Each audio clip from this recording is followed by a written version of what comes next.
What's good, everyone? Hope everyone's doing well. Yesterday was my birthday. It was very relaxing. And I thank everyone for the B Day donations. I really appreciate that. So, yeah, I want to talk about mental health in the Black community. It's really not talked about enough. In the Black community, it's really frowned upon to talk about mental health. Like, there's a stigma, especially in the Black race. Like, back in the days, like, if you had mental issues and going through shit, especially if you're from the Black church, they would tell you to pray it away and shit. Like, we don't, in our community, we don't believe in going to therapy or taking medicine or anything like that. And we shouldn't even be neglecting our mental health because it's just as important. Just like it's just as important as worrying about your physical health. We should worry about our mental health, period. In my generation, we're more open about mental health issues, especially with technology and all, because you get to meet people that's going through the same shit you're going through. And you have more of a support system with the internet and all.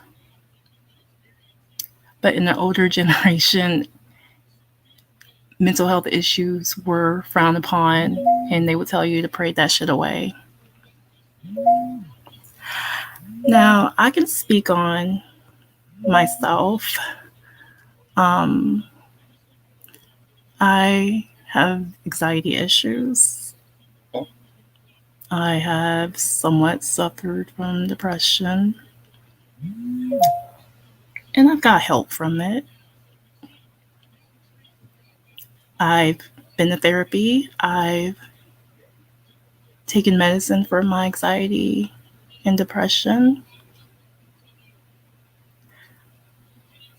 And when you're going through mental health issues, it doesn't make you weak.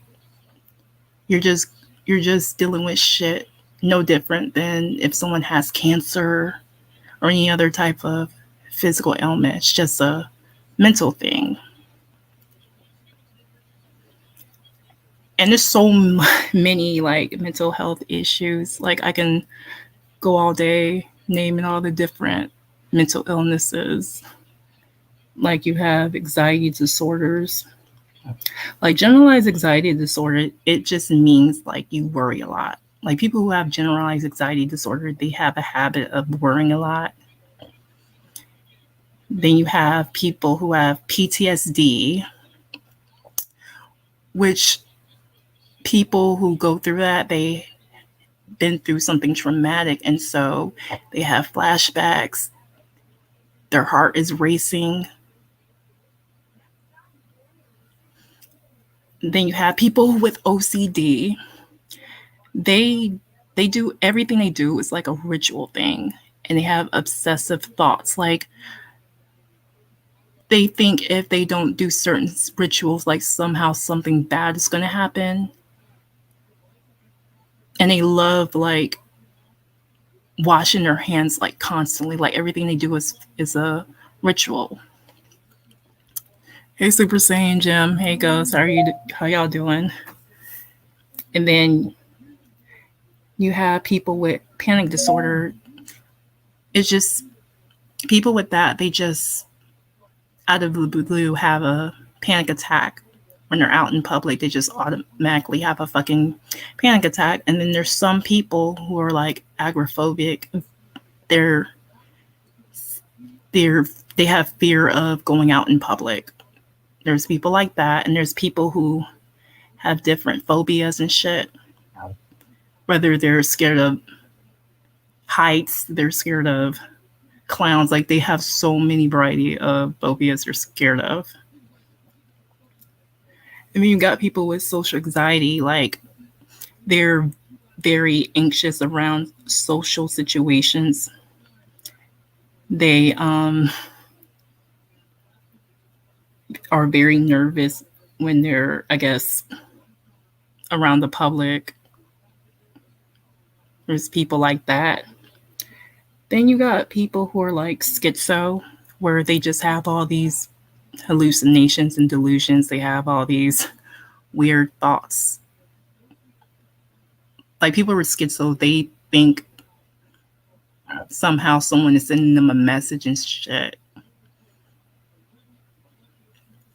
And that's one of the mental illness that's really hard to treat for them people who have schizo. Like I don't know anyone who has successfully been treated being schizophrenic.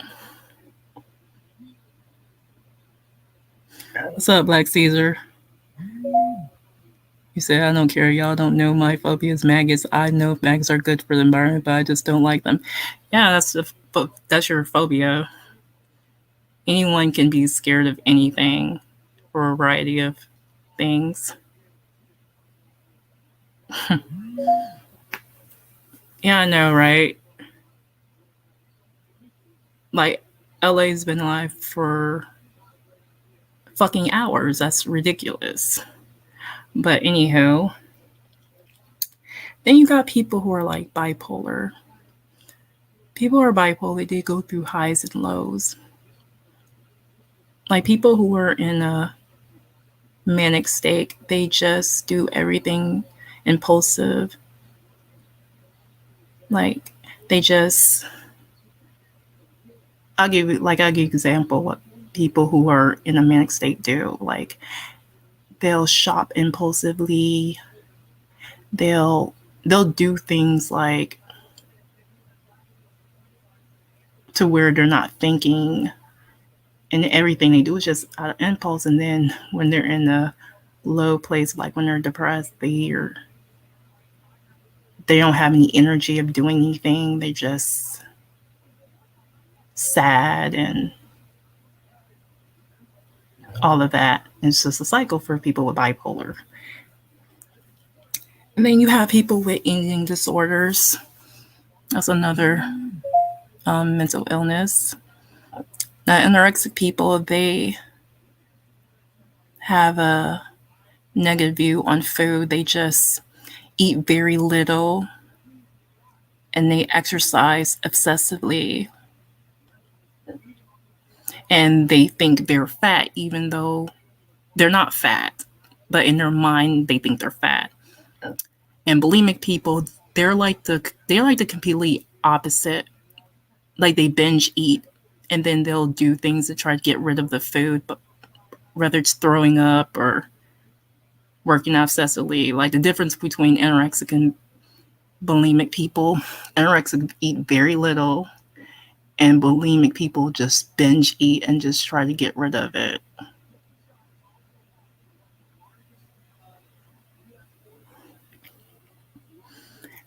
And then you have people who are like addicts. Addiction is a disease. And yeah, I have a few that are alcoholics and addicts in my family, or who have in the past. Like I actually had a cousin who OD'd on drugs. So yeah. And another thing, y'all, like some people who are addicts, a lot of times they're self-medicating. Like people who already have a mental illness, they turn to drugs and alcohol to cope with what they're dealing with a lot of times.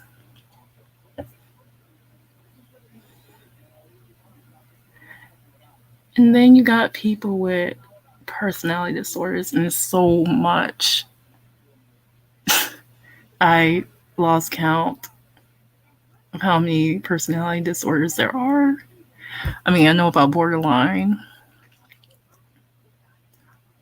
Like people who are like borderline, their thought process is like in a black and white perspective. They have abandonment issues. Like, I know that guy from SNL is borderline. I forgot his name. Hey, Tehran, how are you?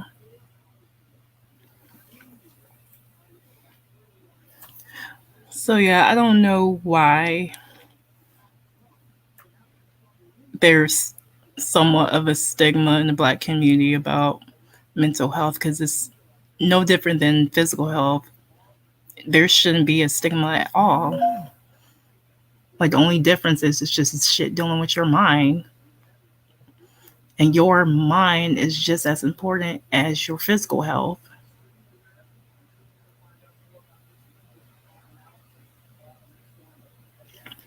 Like Caesar says, we in our community do not believe in going to seek mental health. When we are seriously messed up, they will lock us in the basement or the attic. That's how we deal with our special people.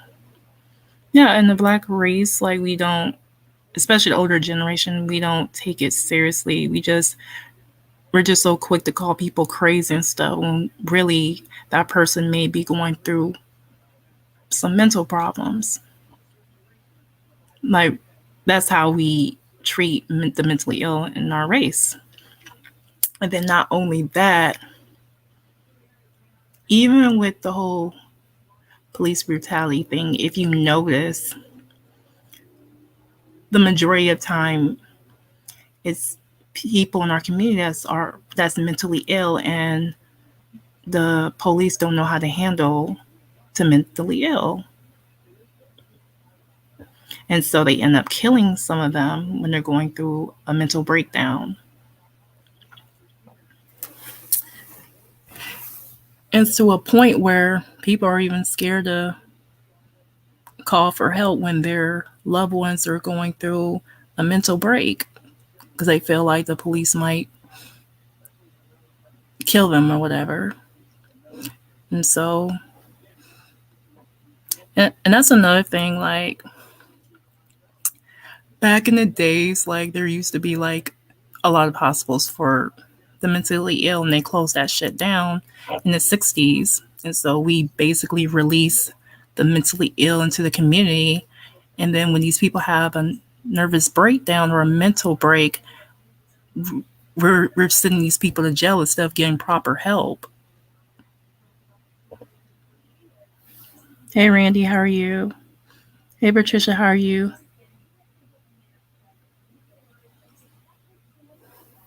What's up, just chilling?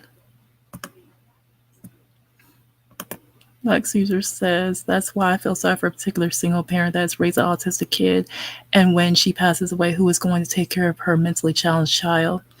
Oh, that's another thing. Like, people with autism, it's pretty much a spectrum. Like, back in the days, there was something called Asperger's, which they don't acknowledge anymore, so they just call it autism spectrum. Like, some people with autism, they're nonverbal. They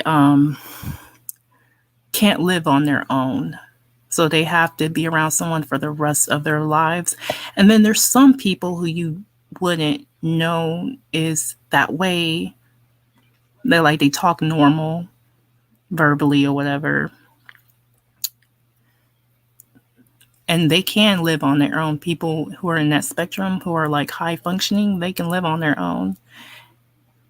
And people who are like that, they just don't understand social cues. They are sensitive to sounds and any type of senses. Like, some of them are very like sensitive to touch, bright lights. Like, it's like a sensitivity overload for some of them people. And some of them people are very smart. They're not dumb people at all. People who are on the spectrum, especially if it's a particular topic they're really into, like, they're very smart people, some of them.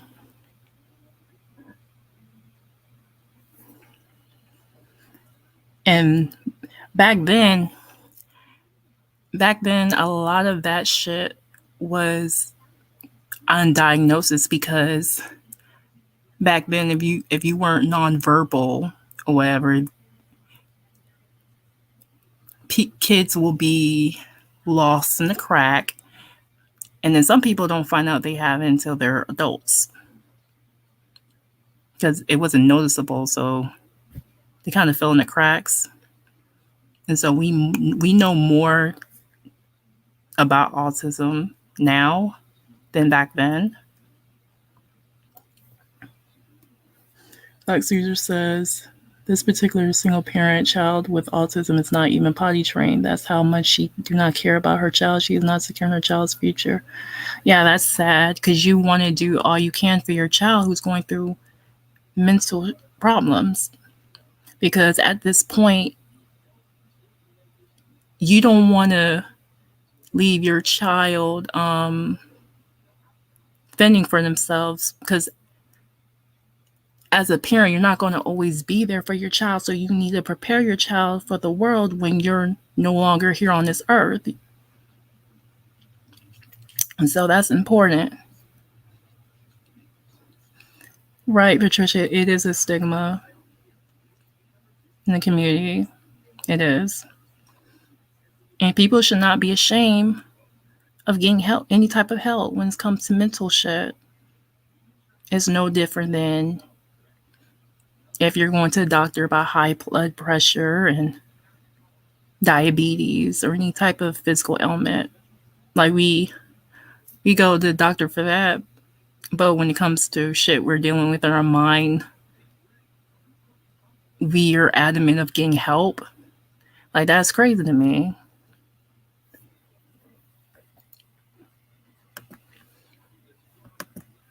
And see, my generation, we're not ashamed of talking about shit like that.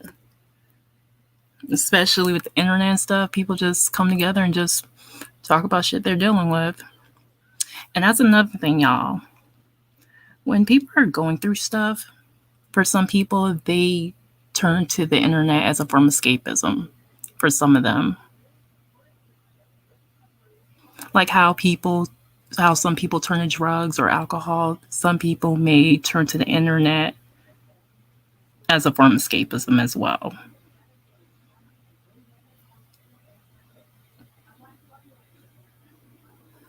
Yeah. Patricia says, just according to textbooks, we all have something wrong with us. That's what I'm saying, girl. Like, none of us is perfect. We all been through some shit at some point in our lives. Randy. Hello? Hey, what's up? Yeah, I can hear you. That's why you have family members to look out for your loved ones when a person's parents die. People's family members look out for them. That's what my family do. Yeah, because especially when someone can't fend for themselves, they need someone to look out for them. Yeah, because I have a lot of uncles, cousins that's mentally ill, and their parents died, and other family members stepped up. So yeah, and it's such a stigma, and it's sad because it shouldn't be a stigma when it comes to mental health. It's no different than any other type of physical ailment. It's just dealing with your mind. Facts. Everybody has some form of mental illness, because I know sometimes I'm slightly bipolar because I get mad real fast and I think negative easily, and I'm very petty, and that runs in my. What's up, Harley? What's up, Andy? You can talk, Randy. Can y'all hear me? Yeah, we can hear you. Mm-hmm. Look, Harley, what he said, it sounds great if you have that family mechanism, but I had to do part of my internship. Yeah. I'm not gonna give no names.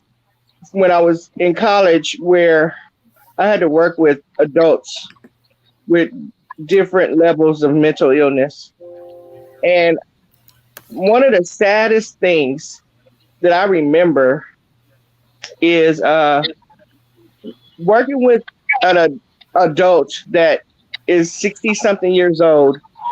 Let's just throw that age out there. And his parent will be like 80 something, 90 years old, and his mother or father would still be coming up to the facility to visit. And, they would all pull me to the side and, they just want to make sure that their adult child is taken care of. And I get that. But they all had the same thing in common.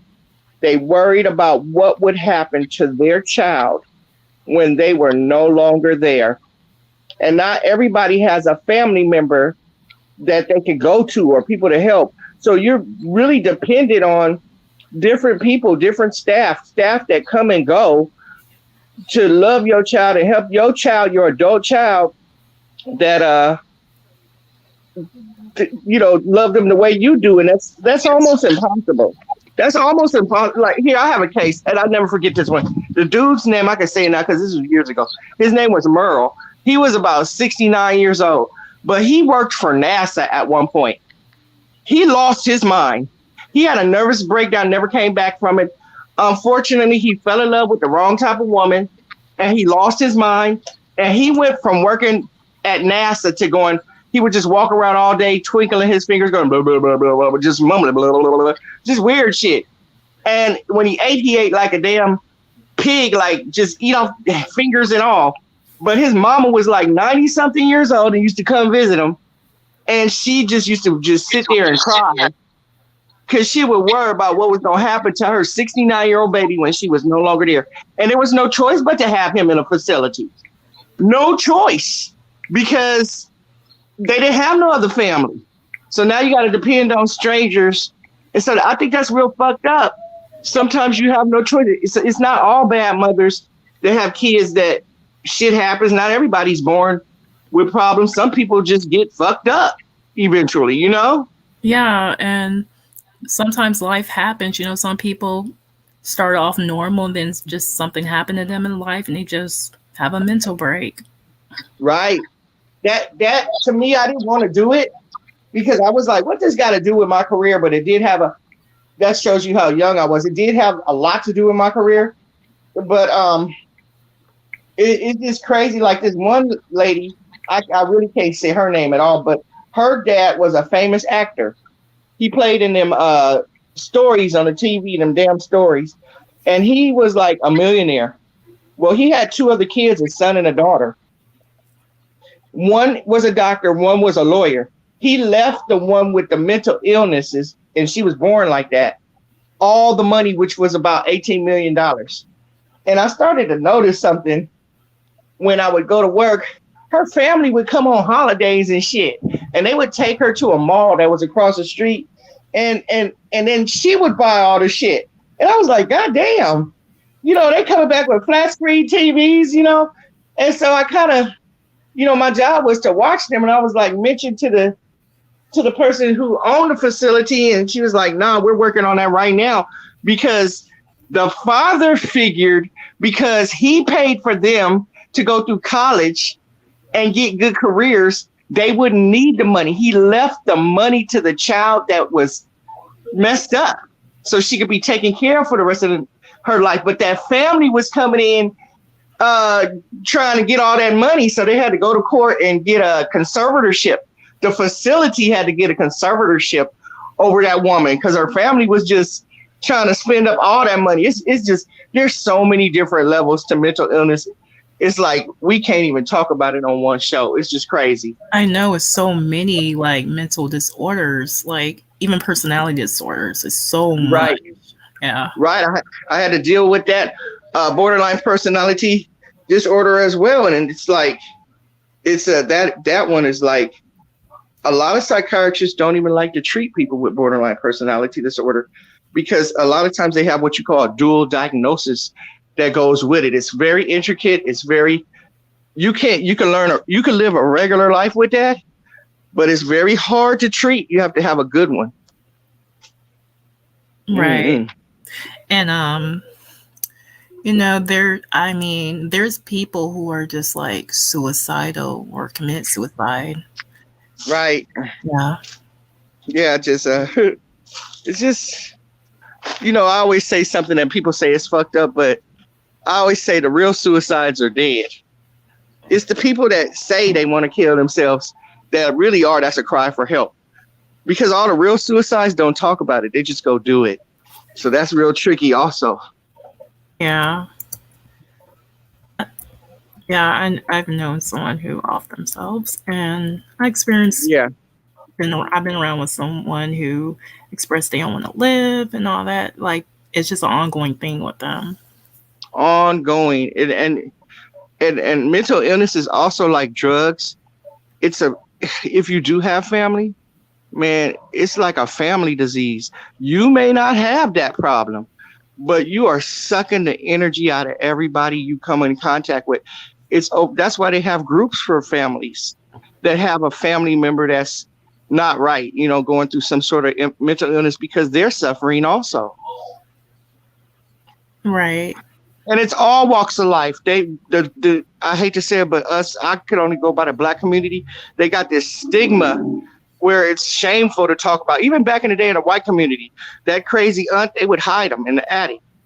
Mental illness has come a long way. They would hide crazy Uncle Joe in the attic or the basement or something, and that's where they kept them. You didn't even know about Uncle Joe. You just saw somebody go to knock on the door 3 times a day and give him a plate of food. Like, hey, what's wrong with your Uncle Joe? He stays in the basement. You know what I'm saying? Right. And then what they used to do back in the day, they used to do something called lobotomy. Right. Yeah, like I know that happened to John F. Kennedy's sister. I know his daughter. He did it to his own daughter. Oh yeah, his sister. They didn't have lobotomy. Yeah, I know who you're talking about. Experienced that. Yeah, it made her mentally handicapped for the rest of her life. Right. I know his daughter had her lobotomized. His wife never forgave Joe Kennedy for that. She didn't want her daughter to have it, but he insisted on it. And I don't even think she had a mental illness. I think she was just not as reserved as the rest of the Kennedys. Yeah. I think she wanted to just chill and party and she just wanted to live her life. And he had her lobotomized and she was never right again. Yeah, and then back then, anything was treated like a fucking disorder, which we know nowadays. It wasn't a disorder. It was just normal shit. But they treated it as such back then. Well, you got to understand, mental illness has come a long way. It was so barbaric the way they did mentally. It went from people having demons in them to them having exorcisms on people to just Freudian type of Freudian. He thought that the way to deal with mental illness was through masturbation. You see how many different levels we've gone through over the years? Yeah, like masturbation used to be treated as a mental disorder, which was crazy. But that used to be treated as such back then.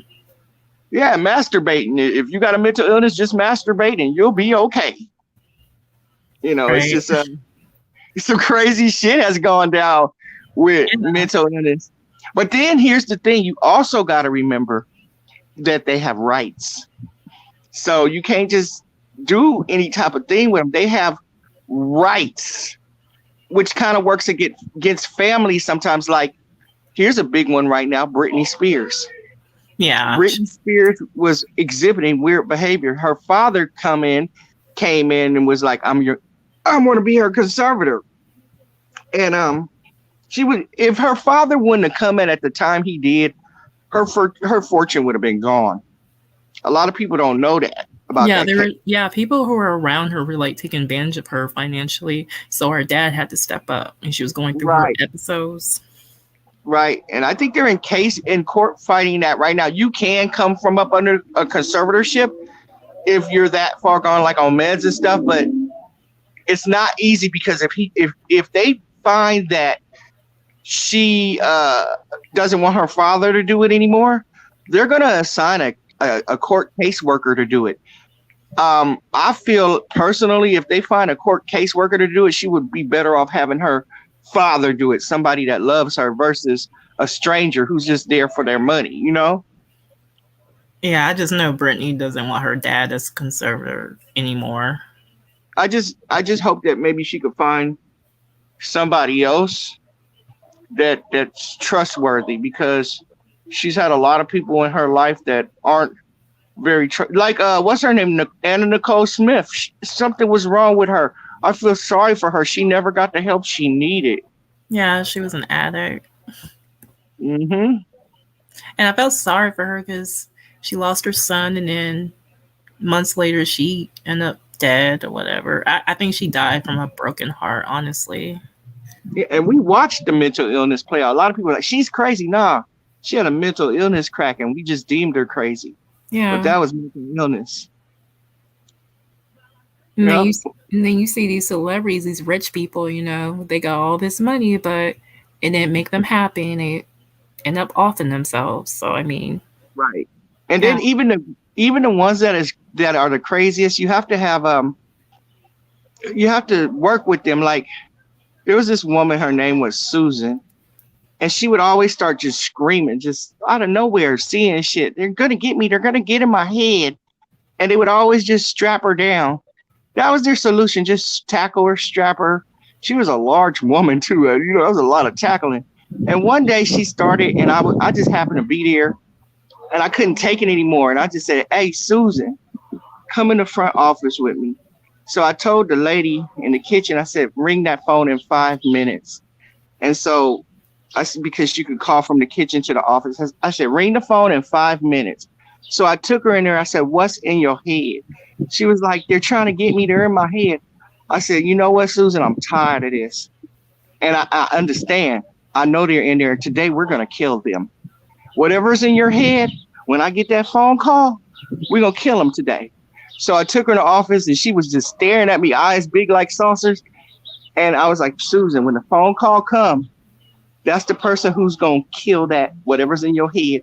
So the phone call came. I said, "Okay, are you ready? You ready to do this?" I said, "Execute plan 007. I need this killed in Susan's head. I'm tired of this messing with this woman." And so I said, "You're about to do it?" And so I counted down 10, 9. I said, "Susan, hold on to the chair tight." She did. And she sat back, and I said, "It's done." And I hung up the phone.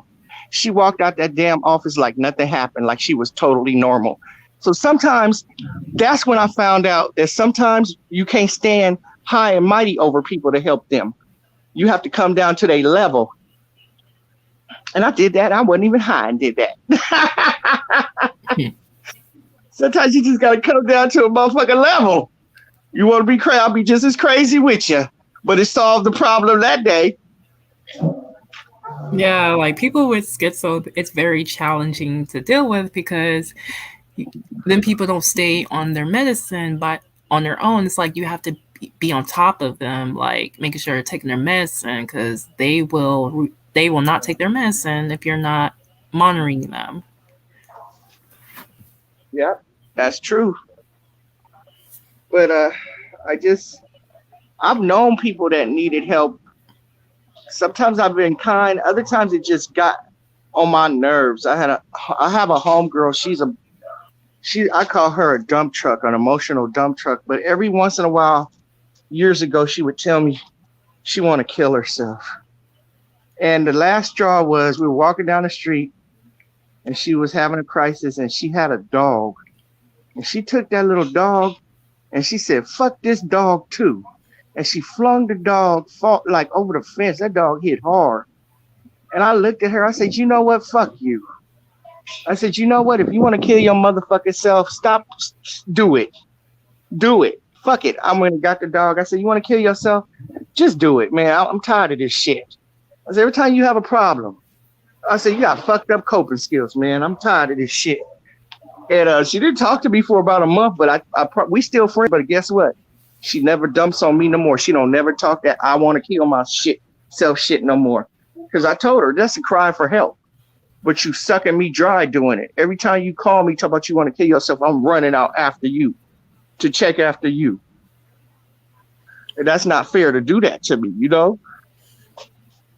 Yeah, I've experienced that where someone close to me say how they don't want to live, and I have to constantly talk them out of offing themselves. So yeah, I've experienced that. Yeah. That shit is exhausting, Harley. Yeah, it is. Yeah. Yeah, it's like always worried about, like, so I just finally got to the point where it's like, look, do it. or go get some help, because you're crying out for help, but you're sucking me dry while you doing it. That's fucked up to me. So I love you, but you got to help yourself now. Yeah, and sometimes you can help some people who are in that state, and sometimes they're just successful at it. They just end up killing themselves anyways. Right. And it was hard for me to say that. I was nervous, but she never did that to me again, and she went and got some help. Right. Hi. What's up, y'all, in the chat? I wasn't looking at the chat at first. But yeah, I got some crazy. I did that internship for about 2 years, man. I didn't want to leave. Hey, Patricia, what did you say, Randy? Why you cut me off like when I was speaking, Patricia? That's rude. Like, I never do that to you. Like, wait a minute. I didn't know I cut you off. Just say you cut me off, and I would say, well, I apologize. And I didn't mean to. Because if you were talking, I didn't hear you. Yeah, because I wasn't finished. Like, I was about to finish, but you just cut me off. But okay. Well, I probably didn't hear you. It's no big deal. My bad. No, it's no big deal. Go ahead. I'm sorry. Go ahead. Peace. I'm out. Go ahead. If I did that, I didn't realize. Hey, Hardy, do you remember me cutting him off? No, I know he was. Y'all were both talking, but no. Well, my bad. I didn't mean to. You can go on. Yeah, but yeah, there's a lot of, and then I was telling you in the chat about the people that have that dreams of grandeur. That's a motherfucker too. A lot of people don't know about this one because it involves narcissism. Oh yeah, those people are the worst. That is hard to treat. There's no medicine for people like that. They're just you can't treat them as a narc. I'm sorry. Narcissism is one of the worst. It's like I have clients now. No, I'm not a psychologist, but no. All right, bye. Be safe. Yeah, narcissism. I've had to go into great detail with that, and that right there. That's part of that dreams of grandeur. I actually have a niece that has that, where she just thinks her shit don't stink. Even when she wrong, she right. She tries to come off like she's better than everybody. Like she lives this fantastic lifestyle that she didn't need nobody for help. When in actuality, she is one of the most neediest motherfuckers I know. Yep. Yeah, I've been around a couple of narcissists. They're just they can be mentally draining. They are, and they think they're superior than everybody, but they surround themselves with a court of dummies, a court of people that are less than them mentally. They can't really hang with smarter people because people with a brain see through them and don't deal with their shit. So they like to have a court of dummies. And basically what they do is they don't do their own dirty work. They use other people to do their dirty work. And then they like to take the credit of them being the boss. They did that. They did that on their own. And the reason they get away with that is because they surround themselves with fools. That's why I really can't deal with narcissistic people. I laugh at them. I'll play with them, but I can't deal with them. Right. Oh my God. They just think they're so much better. Like shit don't. Like those types are very draining. Like, God damn, like it's really nothing you can do for them. Like there's no medicine for them. Like you just gotta deal with people. Man, try and deal with the children of narcissistic parents or somebody. They actually have groups for children of the narcissistic. It's that deep. They fuck up lives one person at a time. Like really. Right. Like they just Like I said, I don't know how you defeat a narcissistic motherfucker because no matter what, they're right. Even when they're wrong, they're right. It's your fault. They explain everything, and it's your fucking fault. It's your fault this is happening to me. They're the ones that jump off the cliff and break every damn bone in their body. It's your fault I jumped off the cliff and broke every damn bone in my body. Yeah, they lack accountability. It's always someone else's fault. Yes, yeah, narcissistic. Like I saw people in your chat saying schizophrenics are bad. No. Narcissistic up there with them. Yeah, they're on top as far as untreatable mental illness, I swear. Alongside schizo people. Like schizo people, you gotta be on top of them. Like they will not take medicine on their own. You gotta literally monitor their asses. Just make sure you take their medicine. Right. Like schizophrenics have been known to do great things in the world. Like that guy, they made a movie about him. He was one of the greatest mathematicians in the world. He was a schizo. Oh yeah, I've seen that movie. I think it's called A Beautiful Mind. Yeah. Yes, A Beautiful Mind. That's a true story. Yeah. But he went. This is the problem with people on, because there's they have people that have mental disorders that don't need medicines, and then there's people that do need their meds. The reason why they have such a hard time getting them regulated on their medicine is because, believe it or not, their crazy feels normal. So when everything what they hear and what they see is very real for them, you know? Right. Their crazy is normal. So when you start them on medication, I'm talking about for any mental disorder like bipolar or anything else that you know, with them highs and lows, when you start them on medication, a lot of them do it and then they fall off. They say it takes them usually they give them 2 weeks for it to get into their blood system, but believe it, their crazy feels normal. And I've worked with a lot of bipolar people, those highs and lows, that's a motherfucker too. It's hard to get them regulated on medicine because you got to remember it's a chemical imbalance first off. Yeah. It's a kid. So then if you're used to going from extreme highs to I could do anything. Yes, energy. And then all of a sudden I'm gonna sleep. I ain't shit. My life they're very impulsive too. Like when they're in a manic state, they're very impulsive people. Yeah, no impulse control at all. And then you come in with a little pink pill, and you're like, this will make you even. They're sitting back like, wait a minute. I feel different because they're used to the crazy. They're used to it. So it's kind of hard to get them to accept the little pink pill. Right. Yes. Them people. Yeah, and the people with that. You know, and that's another thing. Like,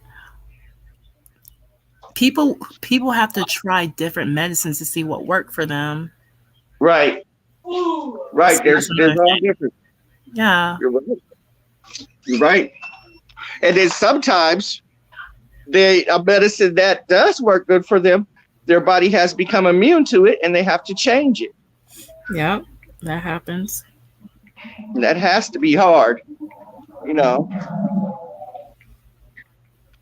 And it's like, I don't know. I sit back on YouTube sometimes and I just diagnose people. I just sit there and have fun with it. Listen, it's practically an asylum in this bitch. Yes, because you have people from all different walks of life. Yes. And you have to deal with people with so many different personalities. I tell you this, it prepares you for business because I used to have a hard time dealing with people that I just didn't like. But now I've learned how to, I really don't have to deal with them. We don't have to break bread. I just need the contract signed. And then they're on their way. So I can smile now and just keep reminding myself, that's not my problem. You're just here to get one job done, you know? Right. Yeah, but, you know, we all got our shit we deal with, you know. For me, you know, I have anxiety and a little depression. So right. Yeah, I get that going on. Well, here's the thing. If you look in those textbooks, and I had to for grades, everybody has something wrong with them.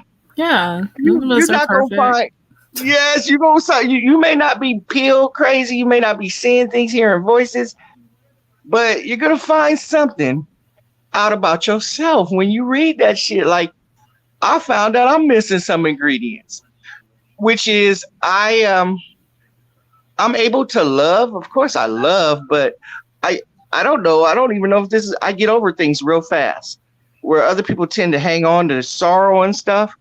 I boot it fast. You tell me a good joke, and it's like I could go from and then man, fuck it. You know what I'm saying?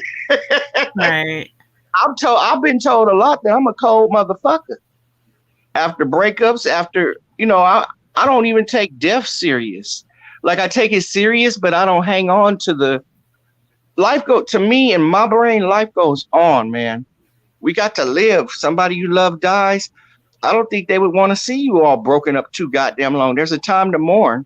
I think that's in the Bible somewhere. Time to cry, time to live, a time to die. But you could probably find out somewhere where that's called something. Everybody has anxiety. Some people have higher level. What person haven't gone in for a job interview and been nervous? What person haven't been nervous about something to the point where you got to give a speech or something? That's anxiety. Yeah, like for me though, like my anxiety was like off the roof. Like I experienced anxiety like when I was in school. Like when I was like, I'm trying to think, when did I first experience anxiety? I would have to say like it all started when I was like in the 5th grade. That's when it started. I would just remember being anxious in school. Like it always happens like when I was in social situations, and I would just all of a sudden have anxiety just from being in crowds and stuff. Right. Well, hold on. Let me address this, man. Mandy K, anxiety is a mental illness. It can be controlled. So can depression. There's a lot of mental illnesses that can be controlled, but they still fall under the mental illness. I think here's one. When I was a little girl, probably 5 years old, I have an older sister, a way older sister, who could be my mother. She I was in a bad car accident with her at a certain place. And I don't think the car accident affected me because I wasn't hurt at all. But when they got us out of the car, I looked at my big sister's arm, and it was cut. It was cut like from the inside of the arm all the way to your wrist and to the white meat. And I screamed. I remember I screamed and I couldn't stop screaming because I was hurt because my big sister was hurt. Just seeing her like that hurt me. And it took like a couple of days to calm me down. Life goes on. Life goes on like nothing. Every time I got to this certain part where that car accident took place, I would catch myself breathing. We're like, and then I would just calm myself down. We drive by there and I'd go, and then I'd say in my head, calm down, nothing's happening. But I didn't put it to because where that car accident was, it was that spot every time that happened. When I got older and started driving, every time I got to that place, I'd be like, and I would say, calm down. And one day it hit me. I was having some sort of anxiety every time I drove by that fucking spot that car accident took place. It was a triggered memory that I wasn't putting together. You see what I'm saying? So yeah, like what you has some sort of thing. Yeah, like what you experienced because it was traumatic for you. You had PTSD. Yeah. Yeah. That's what that was. And I was like, what the fuck? Then I figured it out myself because at that time I was taking classes and I was interning myself. So I was able to self-diagnose it. And once I realized what was happening, it became a lot better for me. But see, without putting any thought into it for years, I was having that problem. Every time we drove or I drove by that one spot. And that's another thing you just mentioned. A lot of people think that only military people suffer from PTSD. And they're wrong because you could have PTSD if you live in a bad neighborhood and gang violence and killing and stuff. Any type of trauma can have you have PTSD, not just military. Like I know for me, like I've dealt with traumatic shit, and to the point I end up having PTSD from it because it was traumatic for me. Mm-hmm. Yeah. And I work with children who have PTSD from being in very abusive situations or just the neighborhoods they've been raised in. They literally have PTSD. Something triggers it. A loud noise. I had a kid that had a loud noise, a backfire at school, heard a car backfire. He just went ballistic in the classroom. And we had to get him some help. And that was because PTSD from living in certain areas. Gun violence. He had lost a brother. And that backfire triggered that memory, which made him go crazy. Right. Yeah, like for me, like I've took medicine in the past for my depression, anxiety, and then it's got to a point where I just decided, I just want to not take it, see how I'd feel without it. And I mean, it helps somewhat, but I sometimes have anxiety issues, but it's not as bad like it once was. Right. Sometimes I go through a depressed moment sometimes, but yeah. I always say to myself that YouTube it's open for everybody, but some people, I just don't think they should be on YouTube, period, because this is not the place if you can't take hard licks. If you don't have thick skin and you suffer from depression, which is on all different levels, we all get depressed. Let's not lie and say we don't. The difference between I've been through some dark places. Yeah.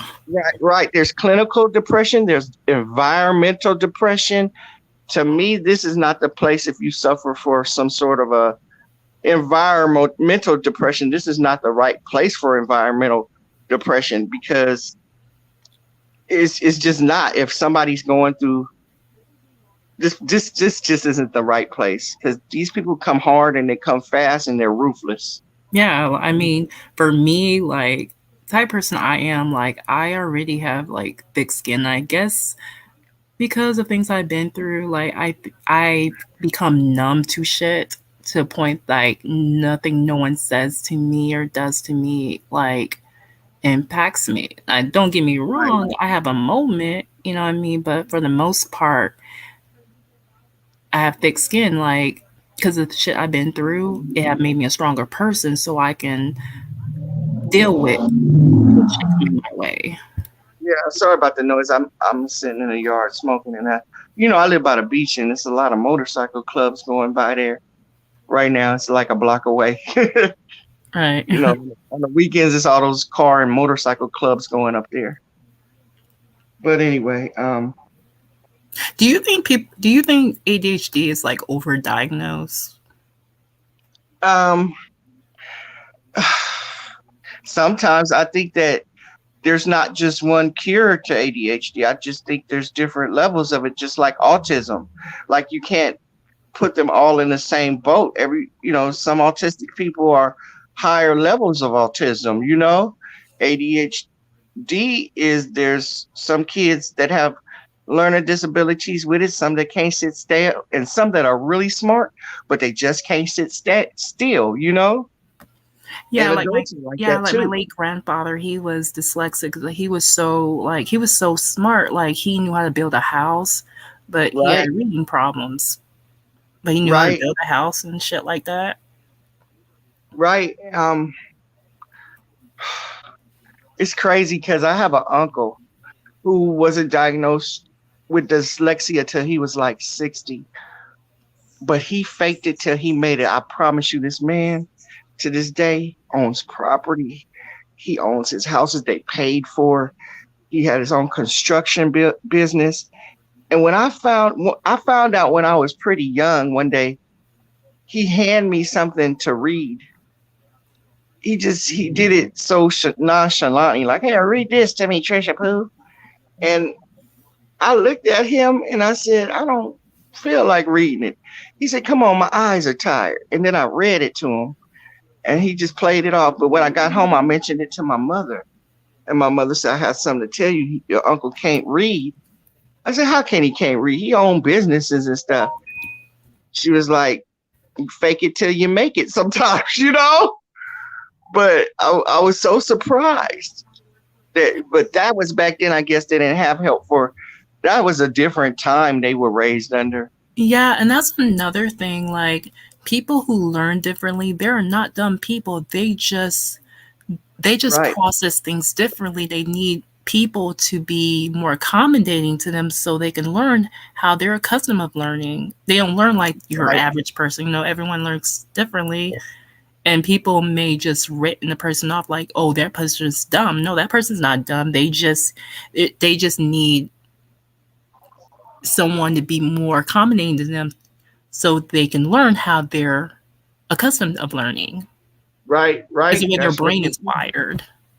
Mm-hmm. Just like I know a little boy right now, and he's autistic, but he's on the higher spectrum. And man, this little boy, he's like 12 doing calculus and algebra, but yet they're having a hard time teaching him his hygiene.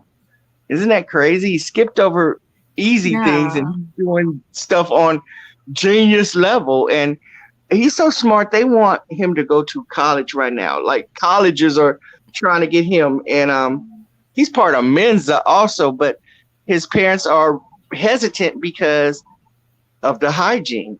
Skipped over basic to just genius stuff. It's crazy. Yeah, like you see nowadays, like, adults are being diagnosed with autism nowadays. Like, I don't know if you know this. Do you know this actor from that show Prison Break? His name is Wentworth Miller. He found out he was autistic later in life. Was he the lead character or something? Yeah, he was the lead character. Yeah. Okay, so I know him. He white guy. He a black guy. He look white though, right? Yeah, look. I think he was biracial. Yeah. I didn't know he was autistic. That's news to me. He came out recently saying how he was diagnosed with autism later in life. Yeah, and even like I found out a couple of people who are autistic. They found out they were autistic later in life. Like the actor Anthony Hopkins, he's autistic on the spectrum. Right, and just like there's this disease called Klinefelter's. I recently started. I had a client, a little boy with that. Basically, he has 2 of some gene. He'll never be able to make children. He'll never be able to have a child. He has some learning disabilities, and he's thin, ghostly looking. And when they told me, I was like, what? I had to actually take an online class for it, but they were saying that most men with Klinefelter's don't know they have it until they go to try and make babies later on in life. Isn't that crazy? Yeah, to have something wrong with you like that and don't know it until you try to have a child. Right. And then back in the days, like, they used to discriminate against, the mental disabled. Like, they used to have this shit called eugenics and shit, where they just told these people they were unfit to procreate and shit. They used to sterilize them. Yeah, that was fucked up back in the days. Yeah. Yeah, they did that to just black people as a race also. They did that to us. Yeah. If you had a child when you were 13 or 14, they would just sterilize your ass. Yeah. And then give your child up for adoption. Yep. Just, and I noticed that in these days and time, a lot of people do this and it's wrong. They put crazy, MR, and mental illness in the same category. MR is what you call mildly retarded. Now, the word in the books, it is retarded or mildly retarded. Well, now they call it intellectual disorder. If you read a lot of textbooks, it still says retarded or mildly retarded. People have just made the word dirty. Here's the thing. You can teach a person with Down syndrome how to live, go through independent living classes and learn how to live by themselves and just have somebody check on them. Crazy, there's nothing you could do. Crazy is crazy. And mental illness is totally treatable if you're willing to work it and they can work with you. But I noticed that people bunch them all up together, especially in the prison system. If you're just Yeah, different, that's another thing. Like the police really don't know how to handle the mentally oh, ill. Like we've closed no, down they don't. hospitals and we just send these people off to jail instead of them getting Right. them proper help. No, you're right. In the 80s now, this is before my time, I'm probably a little baby or something, but I do read a lot. Under Reagan administration, he closed down all those facilities for the mentally ill. And that's why we see more and more mentally ill people walking the streets now. Um, they said there were a lot, but he did all those budget cuts and he closed up all of those facilities under Reagan administration did that. So the police do not know how to work with the mentally ill. I know some years out here, I don't remember the guy's first name. His last name was Ford, and he was running. He was just running. The neighborhood people knew him as just pick up and run. It was in Los Angeles somewhere, and the police saw him running and was telling him to stop, but he was scared, and they shot him down like a dog and killed him.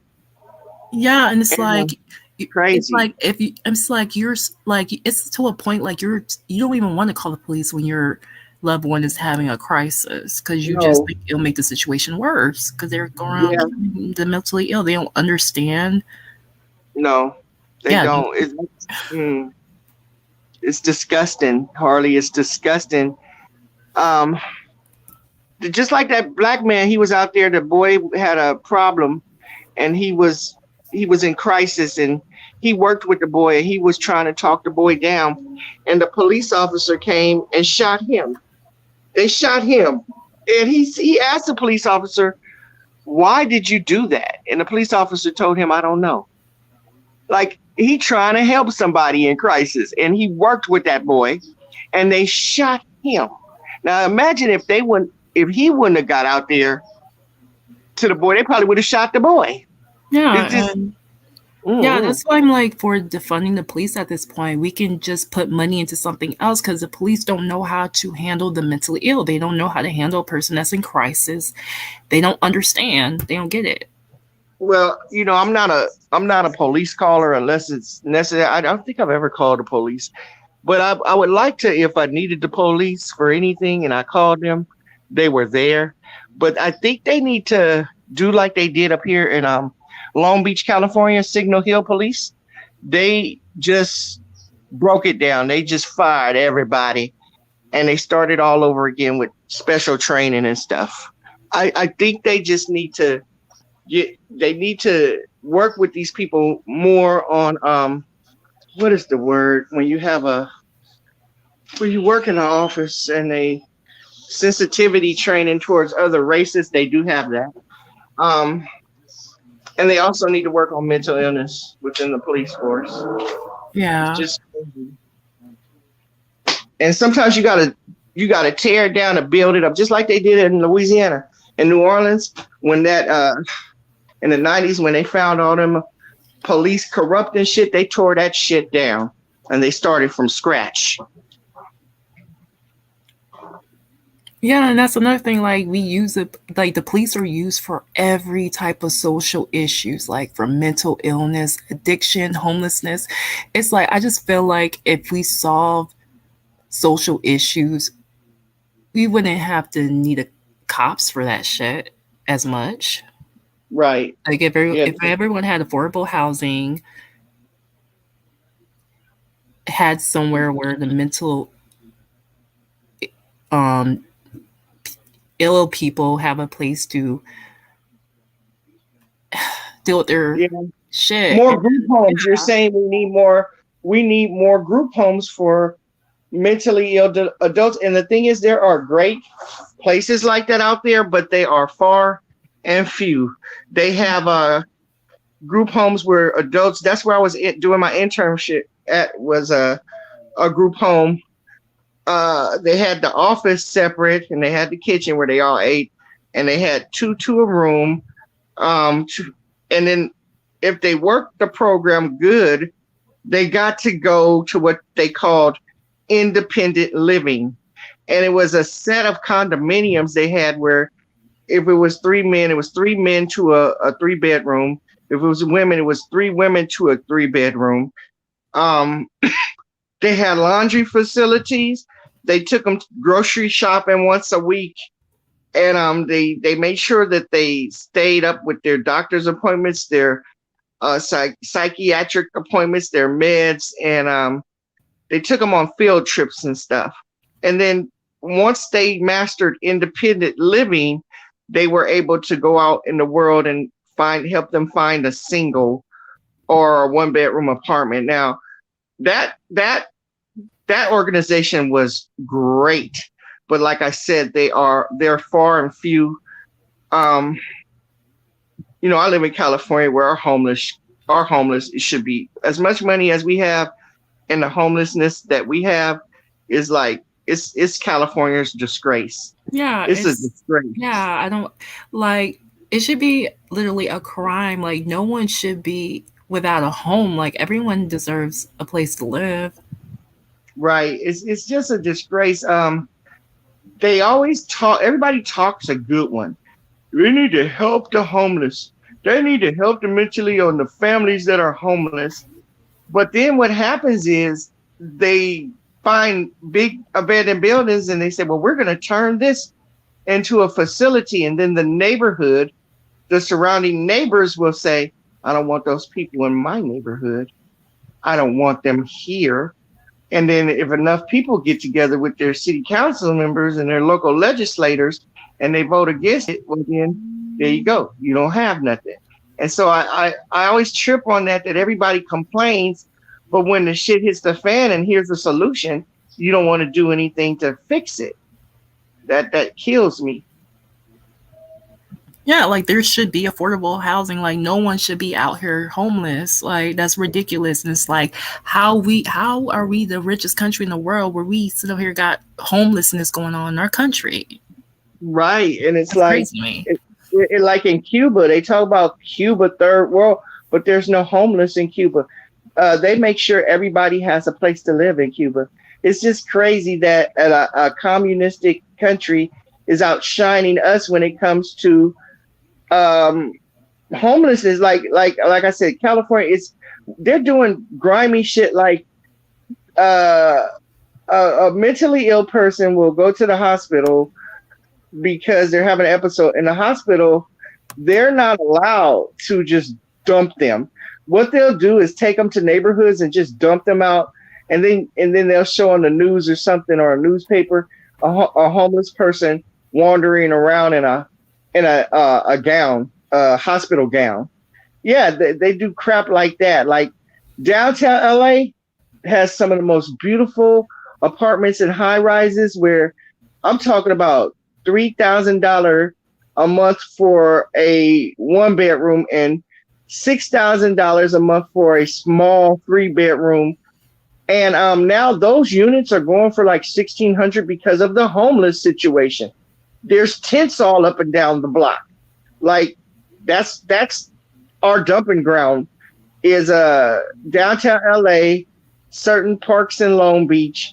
And something can be done about it, because if you come up here where I live and they see you looking the way they don't want you to look, they hurry up and get your ass up out of here. So it's like something could be done. And I just feel so bad because everybody talks a good one, but that is California's shame. Our homeless situation is just getting worse. And then you have the people that say, well, they deserve it. Like, okay, how about this? You have a 2-income family, a mommy and a daddy, that live paycheck to paycheck. Daddy loses his job. Mommy's still working, but now she done lost her goddamn job too. Now it's a whole family out on the goddamn streets. Why can't you take some of this space where there's just abandoned buildings sitting, laying around that's been empty for 20 years, and you fucking fix that up for at least families to get back on their feet? Like, I've seen other organizations where they have where you bank your money. That's where you can stay here. We have this apartment for you and your family, but you have to bank your money. So every time you get paid, You get to keep a certain percent of your money percentage, and then you have to bank the rest. And what they're doing is saving up your money so that when you get back on your feet, you could afford first and last month rent and furniture and the essentials that you need to live on. But see, like I said, organizations like that, there's not enough of them. And it should. And it's like, it's a disgrace that we as a so-called rich country will allow our own citizens to not have a place to live. Like, we're so worried about other places. We're so worried about police in other countries. Like, we need to take care of home first before we can even. Right. Yeah. Yeah.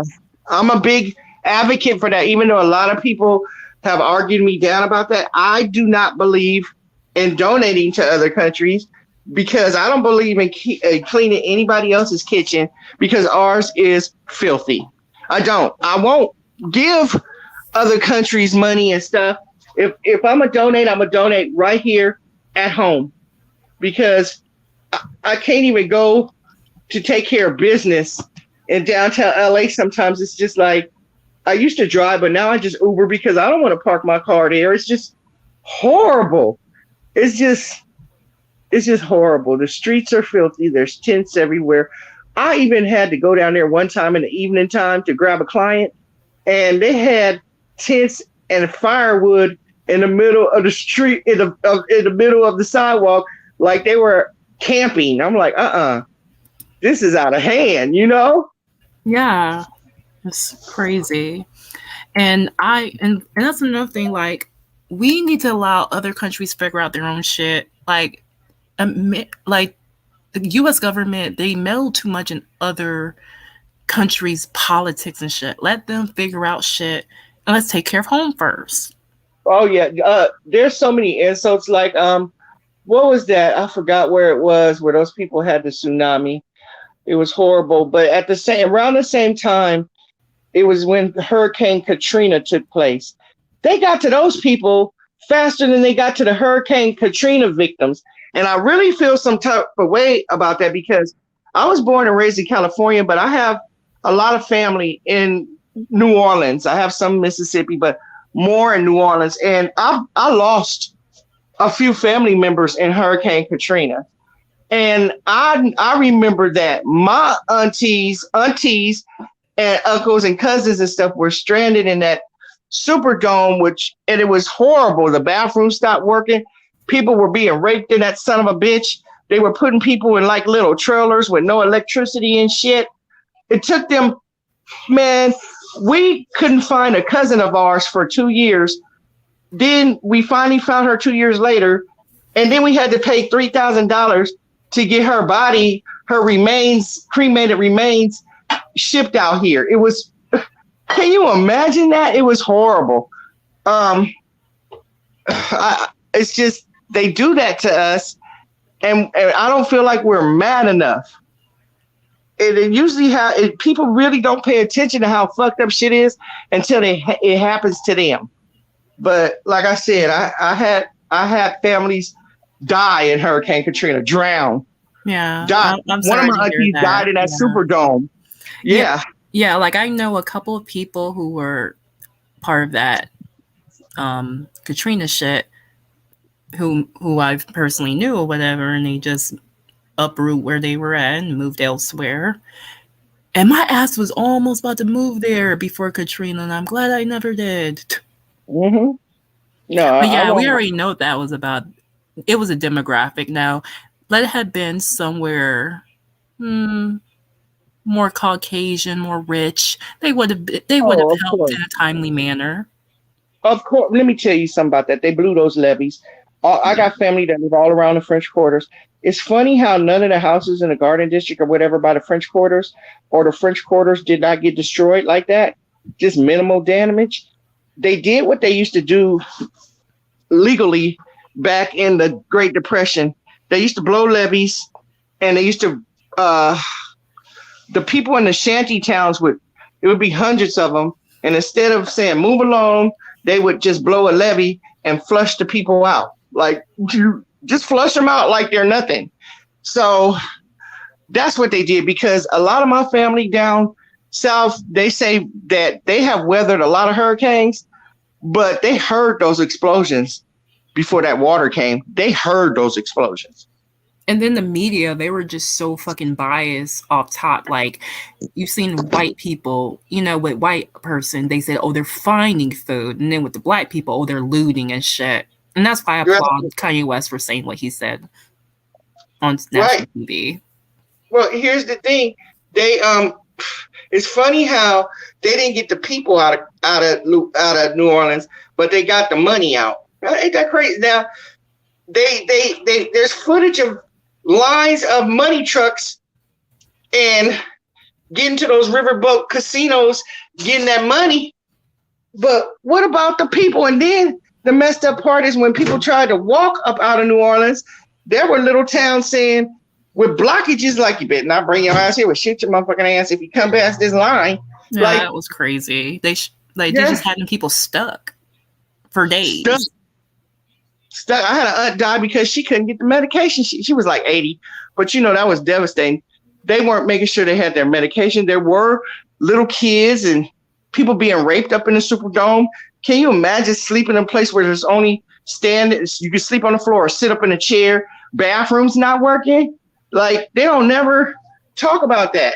But see, that's why I don't believe in donating money overseas, because we got shit like that going on right here with us.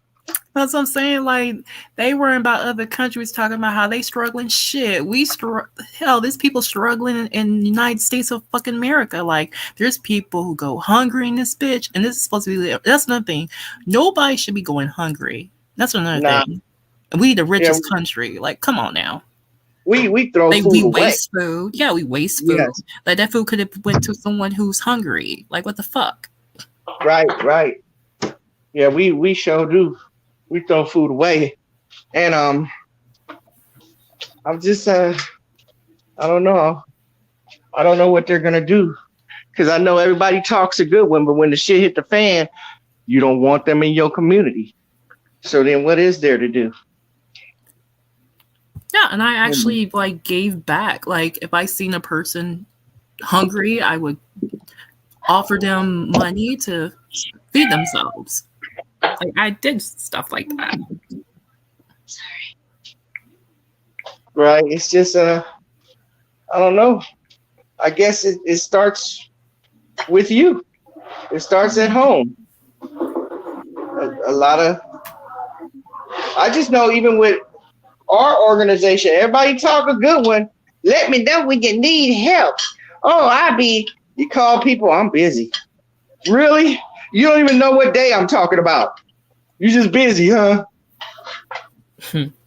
That's what get me. The talkers. Yeah, it's we need to just do better as a nation, because it's very despicable to, I mean, we're supposedly rich, but we're supposedly a rich country, but yet we allow our citizens to go hungry, not have affordable housing. Like we should be taking care of home before we out here taking care of other countries. It's just so many twists and turns. Just like, to me personally, I feel like when they started with projects and Section 8 and all that shit, that's what helped to break down the black family. When they said that the father couldn't be at home and only the women and kids could stay there. It's just a lot of, our history is dark. And I always say that our history is dark, but I don't want to be anywhere else but the United States. But we have a dark history. This is crazy. Yeah, it is. I don't know, Harley. And this mental illness subject, there's so many twists and turns and loopholes in this crap. They have rights, which is great, because back in the day they didn't have rights. But yet, a lot of these rights hinder them from getting the help that they need, because they do have rights. See, it's a catch-22. Right. Shit's just crazy. Yeah, we need to do better, you know? Well, we can't, I mean, especially here. We got abandoned buildings everywhere. There's been Like, what? I always say to myself, why can't you put people there? And then I found out the people in the neighborhood don't want the people there. Right. Like no one should be without a place to live. Oh, but hold up. I got something funnier for you. During the pandemic, like within the first 6 months, all the homeless people disappeared. I don't know where the hell they went. I didn't see a homeless person around. And then maybe about 6 months ago, I said, I really want to pull over and say, where the hell were you? Because that's when downtown started getting overflowed with homelessness. And I just really want to one day I want to say, hey, where were you? Because they found something somewhere for them during the pandemic. That shit crazy to me. Right. So it's like one of them things where I'm gonna tell you another thing. Like back in the days, I ain't even gonna lie, because especially when they used to put them people in asylums, they used to be treated like shit in those things. Yeah. Shock treatment, yeah. Like lobotomies. And I can't say it was a minority thing because they were doing it to their own too. Shit, a lot of famous actors got Frances Farmer. You could look her up. She was a great actress, and she was having some sort of a breakdown. She was, you know what? From what I read, it seems like she was just going through a depression. She had been in love with somebody and it didn't work, and I think it hit her hard. But her parents made the decision for her to get a lobotomy, and she was never right again. It's just crazy. Yeah, I'm glad that doesn't exist anymore. Like, goddamn, I can't even imagine a lobotomy existing in 2021. Yeah, I don't think they do that anymore. But they still do shock treatments. Like that's a treatment for people who have the nervous breakdown. I had to study that. I didn't understand. It's like, well, what is a nervous breakdown? And it comes in all different forms. Like you can just be crying uncontrollably, not. But then your solution is to shock a motherfucker. Like, really? Yeah, that's crazy. They used to do that, like, when homosexuality was treated like a mental illness. That's what they used to do with gay people. They used to, like, shock them and shit. Yeah, that was a treatment for homosexuality. Now, see, that one, I've been kind of up in the air. I could just go by what I've witnessed about I believe that some people, it's a choice, but we all remember that one little boy in grade school where he didn't hang around us. He hung around just the girls, and he'd be jump roping with the girls and hula hooping with the girls, and we knew something was off about him. We just didn't know what it was. And then later on in life, we see him and he's out there, he's gay. So that's where I think some people are born like that, because he had his parents, and I remember they were together, heterosexuals, and he just was like. And then I had a friend in school, and a little boy, and his name was Karen, and I wanted to ask why his name was Karen. And one day I overheard teachers talking, because we went from grade school all the way to junior high. Now that's when I found out Karen was a girl, but she looked totally like a boy. She had been like that since kindergarten. You want to tell me that was she decided to be a lesbian? I think that she was born that way. Yeah, I don't think homosexuality is a mental illness. I mean, and another thing, like someone being gay, that doesn't impact anyone. They're not harming anyone. So well, it didn't hurt me. Was she eat out on shit? So that's not my issue, you know? But that's where I've been kind of torn. Like, I do believe some people are just born like that, you know? And it doesn't impact anyone. I mean, two consensual same-sex adults, that's not impacting me or society any type of way. Yeah, but there is one thing I will argue a person down about, is the insult of homosexual rights getting further than Black rights in the United States. That's an insult. We should feel some sort of way about that. And even though it's two different things, if you look at this, they've gotten further with their rights than we have as Black people, as a race. And that's another subject for another day, I guess. Yeah, and the thing is, like, homosexuality been around for centuries. Like, okay, do you know about Harlem Renaissance? Yes.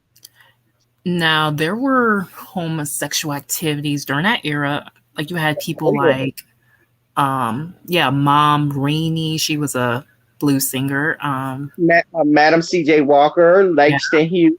Yeah, they're all known for homosexuality. Yeah, I think it was her daughter. Yeah, it was Madam C.J. Walker, daughter, who was a lesbian. Mm-hmm. Gosh, what's that other guy name? I'm trying to figure out his name.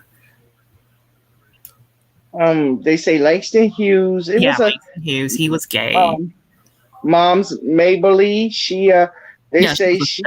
Yeah, I seen like younger pics of her, and she was like she had on like suit and a tie, so she was like considered a stud back then.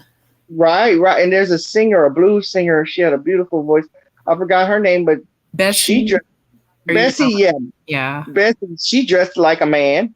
She was the stud. And then you had another blues singer named Gladys Bentley. She had on a tuxedo. Yep. And the same thing as Hollywood. I call it Hollywood. If you look up the history of Hollywood weird, that was like basically like a Greenwich Village. It was where all homosexuality, like Cary Grant and all of them were homosexuals. Hollywood started enforcing that they stopped doing it publicly. Right. That's when Hollywood used to put match stars together, like you marry her or you marry him, but they were homosexuals. It's Hollywood that said we're doing family wholesome movies, so you have to come off as family and wholesome. But Hollywood was a gay community. Yeah, and they had something called the Hays Code, where they were very particular what not to put out in movies, like no interracial sex, no gay activity, and that went on up until the 60s. Mm-hmm. That's why they had little bungalows and stuff, little lovers' hideaways and stuff. Yeah, you got to know the history. Because people, they always talk about San Francisco, but Hollywood was up there too, man. Yeah, like back then, if you were gay, you were kicked out. So they would drop, like, I know that's how San Francisco became what it became, because they would kick out the World War II veterans when they found out they were gay, and they were just hang out in San Francisco. They would get blackballed or be considered communists. Yeah. Yep. I know the history well, and that's my strength. I love history. Yeah, me too. Like, I have a photographic memory. I can remember dates of history, events. Like, yeah. And homosexuals have been tortured. I always trip on the black and white issues, but I noticed nobody ever brings up the Native American Indians still having to live on reservations. They've been fucked over in their own fucking country at that. Like, right. Yeah, like, right. They had their land stolen. They were forced into reservations, boarding schools. Still living there. Yeah. They have to have passports to leave their reservation on United States territory. Ain't that crazy? No, it's crazy. And they were the first to be in this country, yet they're treated like crap in their own country. No, right. And there's another thing, like, you don't see, like, there's only a few shows I see on streaming sites. There's not enough representation of Native Americans, and if there are, it's like in the past. It's never like in the present. That's the truth. But that's why I say, as a Black woman, I do represent. I know more about my history, but I always say there's something worse than what has happened to Black people, and that's the Native American Indian. And this predates slavery of what happened to them. This goes back to the times of the Vikings when they first came over here and whipped their ass, took their land, pushed them into the worst part. Arizona, no pun intended to nobody that lives in Arizona, but I couldn't live in Arizona. Arizona is a desert. It is miserable. It's miserable in the shade there. And that's where they put a lot of these reservations. It's crazy. They gave them the shit land. And then they lied about these treaties that they signed, and none of that was ever amended. And it's a shame that people that live in the United States have to have a passport to leave the reservation. And if you've seen the reservation, shower. If you've seen the reservations, you'll be like, they're horrible. And they always say, well, they get the casino money. No, not all of them. Yeah, not all of them are balling like that. No, that's the big chieftains and shit. It's people, yeah, they might get a little something, but it could go from like $1,000 a month to $600 a month. And that ain't shit. That ain't shit. Right. So, yeah, I always look like, oh, no. Stop paying attention to that casino money. That is not for everybody. That's for their chieftains. Right. And I have Native American in my family tree. Mm-hmm. My grandma, her grandmother was Native American. Mm-hmm. Well, I have it in mine, but I guess it skips generations. Like, I look different as far as complexion and hair than my siblings. They're all brown skin. My mother's brown skin. My dad's a red bone. You can see the Indian more in me. Blame DNA for that. Not DNA. What is that called? Whatever. My great grandmother was a Choctaw, Mississippi Indian. So that's what you see in me. And my high cheekbones, that obviously came from my Native American side. Right. So what you see in me is, people are like, what are you, Samoan? No, you see that burst in my family tree, which is Mississippi Choctaw. But it's crazy that you can't find records, because I did try to find the records on that part of the family. And, they weren't really doing birth certificates and stuff. And what they had burned down, or they purposely burned it down back then. I don't know what they did. Yeah. And like, even if you look at history, like when blacks would escape slavery, they would mix with the Seminoles. Yes. Florida used to be like the place to escape from slavery, and they would mix with the Seminoles. Well, what a lot of people don't realize about Louisiana history is the Louisiana Purchase itself. People lived in that land, but it was considered the bad lands to Napoleon. He sold it as Jefferson as a joke, like, basically, you can't do shit with that land. That land is a piece of shit. And so when they brought the slaves into that land and they started mixing with those French people, that's where that came from. But if you look in history, it wasn't always where they didn't get along. At first, it was like mating going on and mixing, and everybody was getting along, and they respected the Creole people, the French and African descent, and the mixture that it was. Slavery came on later, but at first it wasn't like that. The French quarters came about because that's where the masters would take the beautiful black women, and I'm not light skinned, I'm talking about of color, melanated, and that's where their black mistresses would live in the French quarters. Those were the French quarters. All those condos and stuff you see were their mistresses' houses, black women. Right. And like, even in Louisiana, like, they treated slavery like totally different. They kind of sort of had a little they had a little freedom compared to other societies. The French was more lenient. Right. I got one for you that a lot of people don't know. slavery wasn't abolished in Mississippi until 2013. Oh yeah, Mississippians, they're so late on everything. Like Yes. I remember watching this documentary where Morgan Freeman was from Mississippi and he was trying to desegregate the proms and shit. Like that was Right. crazy. That's still going on. Yeah. That's so still behind. going. Yeah, they did separate proms and separate neighbor. That is still cracking. You go to some of those towns in Mississippi and in Texas. The sundowner towns do exist. That means if you're black, you need to be gone by the time the sun is down. Yeah, it's not safe for you to be as a black person. Right. Period. Period. It is what it is. Yeah.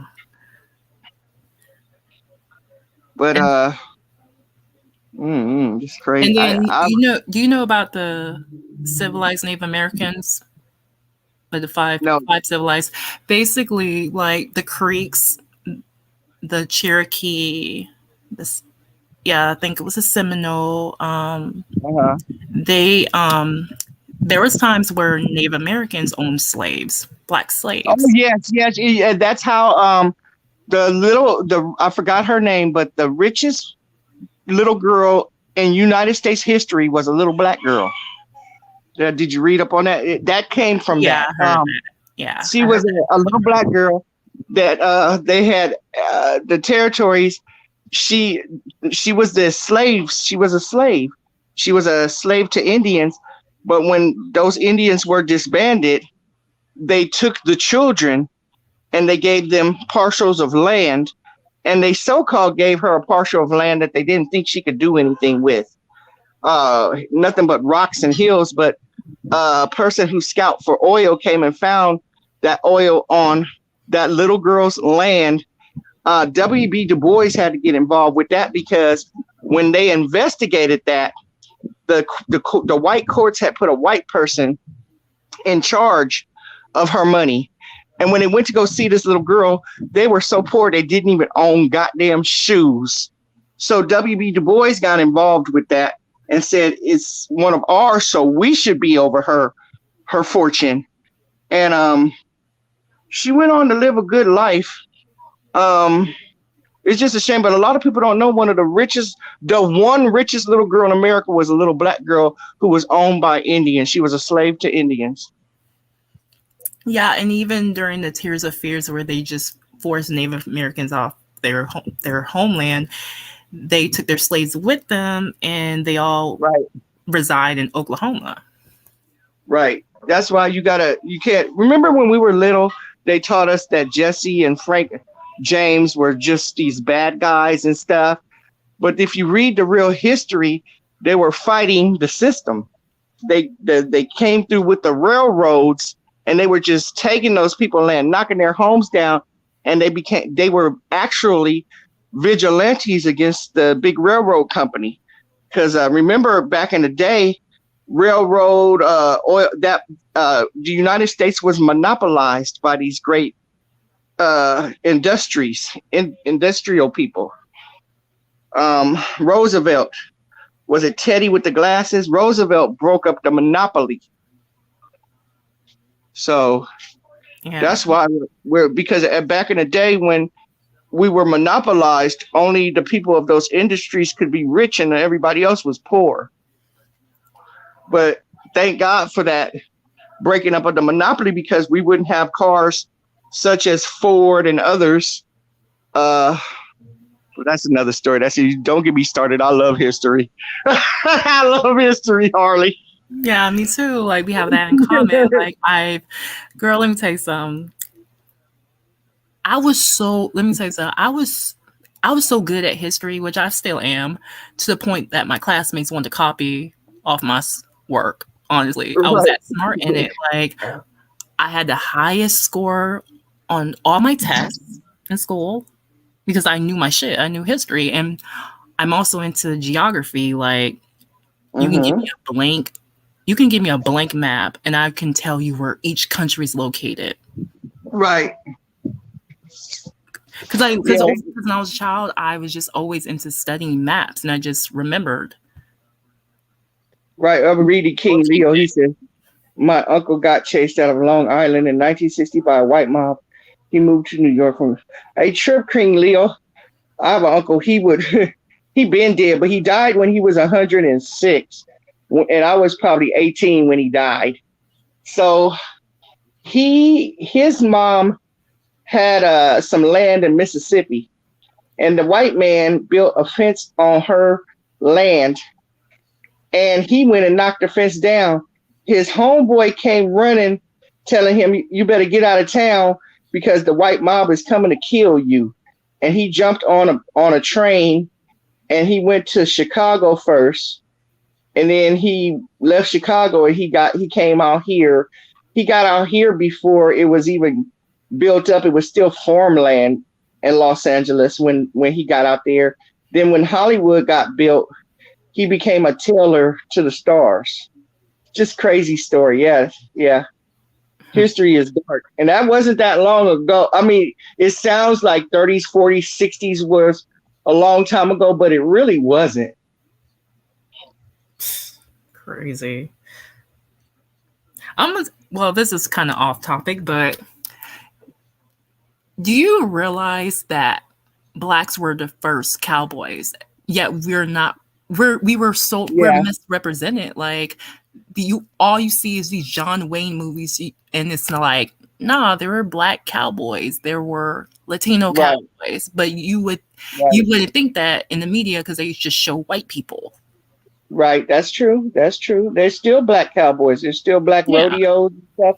They're just not as popular as Billy the Kid and Jesse James, and but they're still black cowboys. If you go in Mississippi, a lot of those people love country music. They dress like them.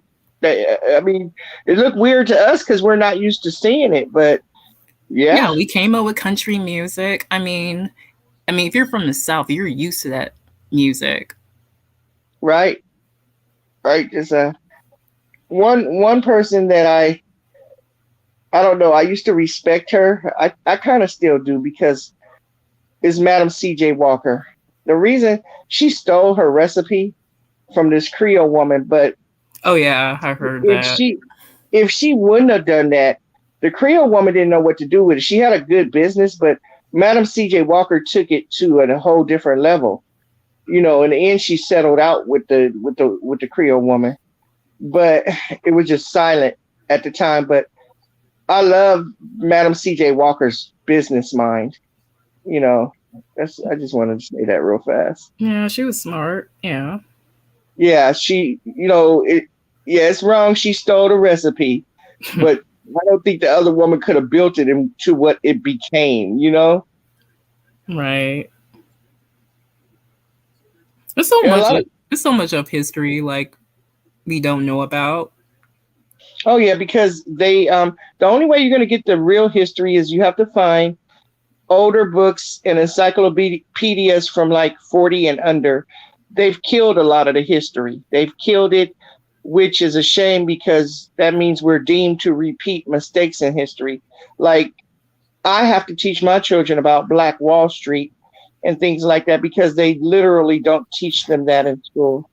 Yeah, like I was even taught that in school. I never was taught Black Wall Street. Like I learned about that as an adult. It's just crazy. It's crazy how they don't teach us certain shit in school. It's like you have to go out your way to look shit up on your own. Right. They don't, I notice with my children, they don't even teach them about Malcolm X anymore. It's so disgusting. The Black History Month, like, I love Black History Month personally because I get to teach my children different things. And it's always Martin Luther King, Harriet Tubman. Martin Luther King, Harriet, they don't even teach them Malcolm X or anything anymore. So when it comes down to my children's like projects for Black History Month, man, I get in there and teachers always say, they give them compliments like, we did not know that. Yeah, I like it when my kids teach the teachers, Right. Like I had my daughter in the 3rd grade do Langston Hughes, and the teacher was just so outdone. She called me. She was like, everybody else did Martin Luther King and Harriet Tubman, and I was like, oh, wait till next year.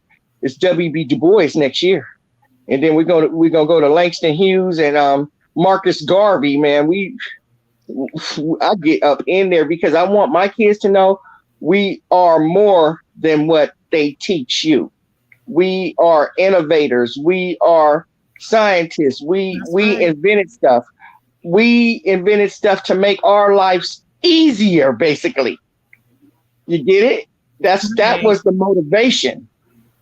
Hell, we invented the banjo. Like that comes from the continent of Africa. Mm-hmm. The street lights. Yeah. First open heart surgery. That's us. We came up they don't teach our kids that. Yeah. Right. All that.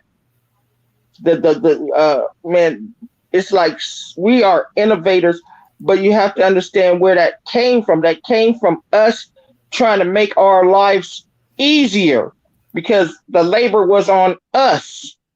So I don't know. I always tell people learning starts at home because school has what they call a curriculum and they stick to the margins and the guidelines. They don't teach anything under, above, or on the side of that. Learning starts at home. Right. And I trip when older people say, you younger, no, it's your fault because you got comfortable. You got comfortable when they said, okay, you don't have to ride at the back of the bus. And then you stopped teaching the generations and it was forgotten. So stop blaming the youth. I blame you because you got settled because we're not done yet. Right. Mm-hmm. And that's why I don't like watching all those movies. I'm so tired of movies like. That's what I'm saying, girl. Like, listen, I'm not saying we shouldn't acknowledge. I mean, slavery is like, but yeah, we have our history is more than slavery. Like, we have done amazing things outside of slavery, before slavery and afterwards. They stereotype us, and I'm so tired of the typical. Like every time you see a black movie, it's a black woman rolling her eyes, bobbing her head, popping her goddamn lips. We are so much more than that. Yeah. Exactly. I'm tired of the stereotype. I'm tired of seeing brothers in the gang and y'all all you get is a gang member or a tough, rough nigga. What about the black man in the suit that does take care of his goddamn kids and his woman? What about the woman who doesn't put on the theatrics and gets up and go to work every goddamn day? And that's another thing that's a myth. That's not even true that Black men are absentee fathers, because if you look at statistics, it shows that actually Black fathers are way more present in their kids' lives compared to other races. For real. My parents were divorced when I was 8 years old, but my dad was always there. If he wasn't fixing something in the house, come over, fix it. He was there, parks, beaches, just, man, I love my daddy. Strong Black man, cared about his kids. We never went without a damn thing. So I'm just tired of hearing typical shit a lot. Right. I'm more than a stereotype. You know, I'm a Black woman with goddamn good credit. Tired of hearing we all got fucked up credit. Girl, me too. Tired of the stereotype. I was raised to have good credit. Like, right. I'm at a good place compared to people in my age bracket, honestly, because I did everything early on in life, man. Right. And, you know, I was taught how important credit was. Buy the way you start, buy small, pay it off. Buy small. Even when you buy a new car, you don't impress me when you say you just paid that car off. No, I may have the money to pay it off, but I'm going to pay half of it off.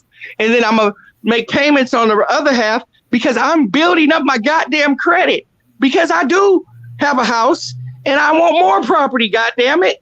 And you have to have good credit to have that type of thing. And that's why I get so tired of the stereotypes. Exactly. Like that's all they do. Like they assume Blacks are incapable of doing things, like anything positive we do. Oh, you trying to be white? Nah, we just bettering ourselves. That's not a white thing. Yeah, or you talk white. My daughter, see, I'm versatile. My mother taught me when I was young. master the English language, and then you could talk slang. Until you master the English language, I better not hear you guys talking slang. It is what it is. I teach my children the same thing, but my daughter catches it because they always say, she sound white. And I said, well, you tell them, how the hell do you sound white? You just talk, you have good grammar. You have good grammar. That's what you tell them, and leave it at that. Right. And and I got that a lot growing up. Oh, you sound white. No, I sound like myself. I'm just right. Well, me. my daughter gets she gets it a lot. And I said, don't bend. I said, I have to be versatile for what I do.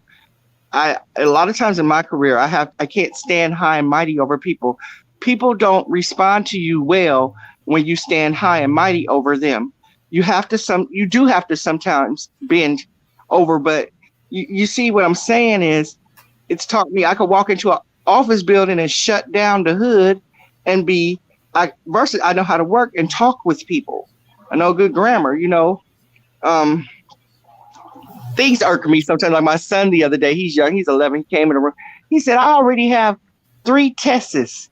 And I got that chalkboard look. The fingernails go. I was like, no, there's no such word as tests. Tests. And then he said something today. He said she had 2 twins. I said, no, she had twins. Twins by itself means 2. I said, so when you say she has 2 twins, it means you're basically saying she has 2 twos. She has twins. But I know it's a job. It's a job. I'll get it done. Girl, I'm just worried, like, whenever I have kids one day, right? Trying to help them with their homework with that Common Core math, man. I don't know about that shit. Man, Harley, let me tell you something about the Common Core. That, man, it's the same answers we got growing up, but there's a whole different. I had to take a class to help my daughter. That's how I found out about Common Core.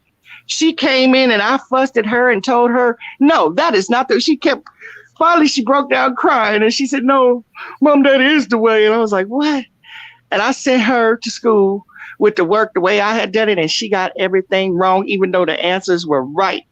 I had to go in for a consultation with the teacher, and the teacher said, don't fret. I'm having a hard time myself. I had to take an online course to learn Common Core so that I could help my children with their homework. And that blew my mind. Same answers. You just have to do it a different way. Same answers, though. My ass ain't never been into math, and I still am not into that shit as an adult. Like, I always fucked with history and science. Oh my God, I feel sorry for you guys. I tell you this now, if you don't have kids, learn Common Core. And even the professors online had a hard time explaining it because they're learning it now also as adults. So my professor was like, wait, hold on. He kept saying that, hold on. And he would stand there and say, okay. And I was like, well, damn, you don't know it either. And no, he didn't. He was learning it with us. So learn Common Core. It's the thing of the future. It's now. Fuck the future. Yeah, it's I'm now. gonna have to learn that shit eventually. Yeah. And coding. If you have children, get them into coding. I have my daughter right now. She's 17. I got her a Saturday class on coding. That's very important. Right. So yeah, she's going to college next year. She got her a full ride. So I was like, hey, coding. That was one of her AP classes. I was like, oh yeah, she didn't want to, but I was like, oh no. You're going to do that. So I said, and when you learn, come home and teach me. Shit. Because we didn't have to do all that. Yeah, I feel what y'all talking about. Yeah, and that's another thing, Pat. Like, I'm so tired of us being limited to goddamn sports and entertainment. No, what's wrong with us being part of NASA, being in STEM? Like, we should aim higher. We need more black doctors. We need more black lawyers. That comes to where if you do have kids, you have to pay attention to your kids' strengths and their weaknesses.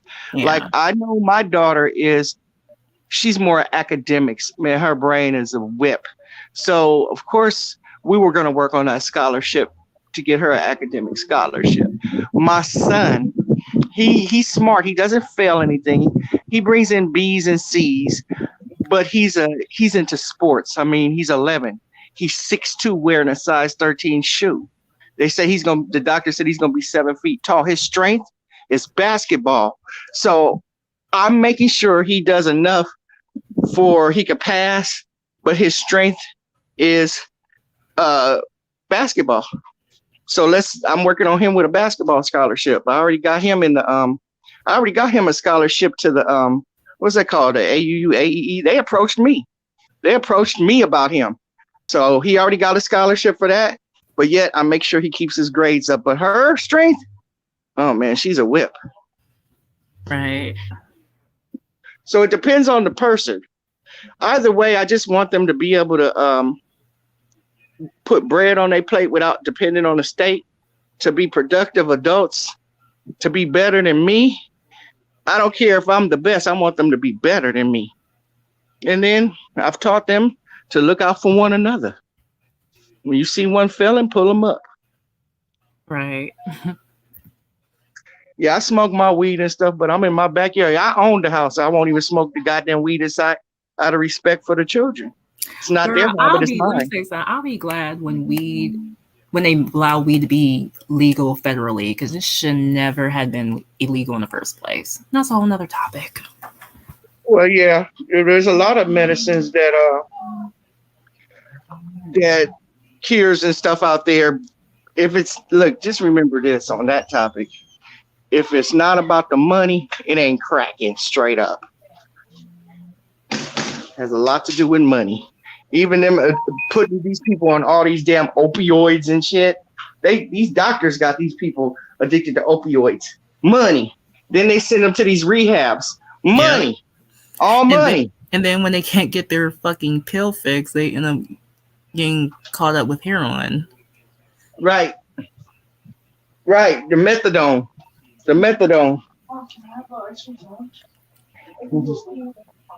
Like all these drugs they made illegal was all like race based, if you look at history. Right. I mean, like they changed, like I think when I was a little girl, they called meth speed. It's the same drug though. Yeah. I'm tripping because when I was little, I never saw black people addicted to meth. Now it's like it done hit certain areas so damn hard, it's ridiculous. That was a white man's drug. Yeah, that's the worst drug to get on, meth. Like, you do not want to get on that shit. Yeah. Yeah, I stick to my weed. I don't, it's crazy. I can smoke weed, but I can't smoke cigarettes. I have tried it I have asthma. It damn near killed me. One day I was trying to be, I don't know what I was doing. I hit that damn cigarette and damn near died. But I'm not going to bash people that smoke cigarettes. Maybe one person, but other than that, I won't. I can't, you know? Shit, I have great things about like psychedelics and shit, like mushrooms and all that. They said that can be good for you mentally. Right. I like the edibles, but I can't hang with the edibles.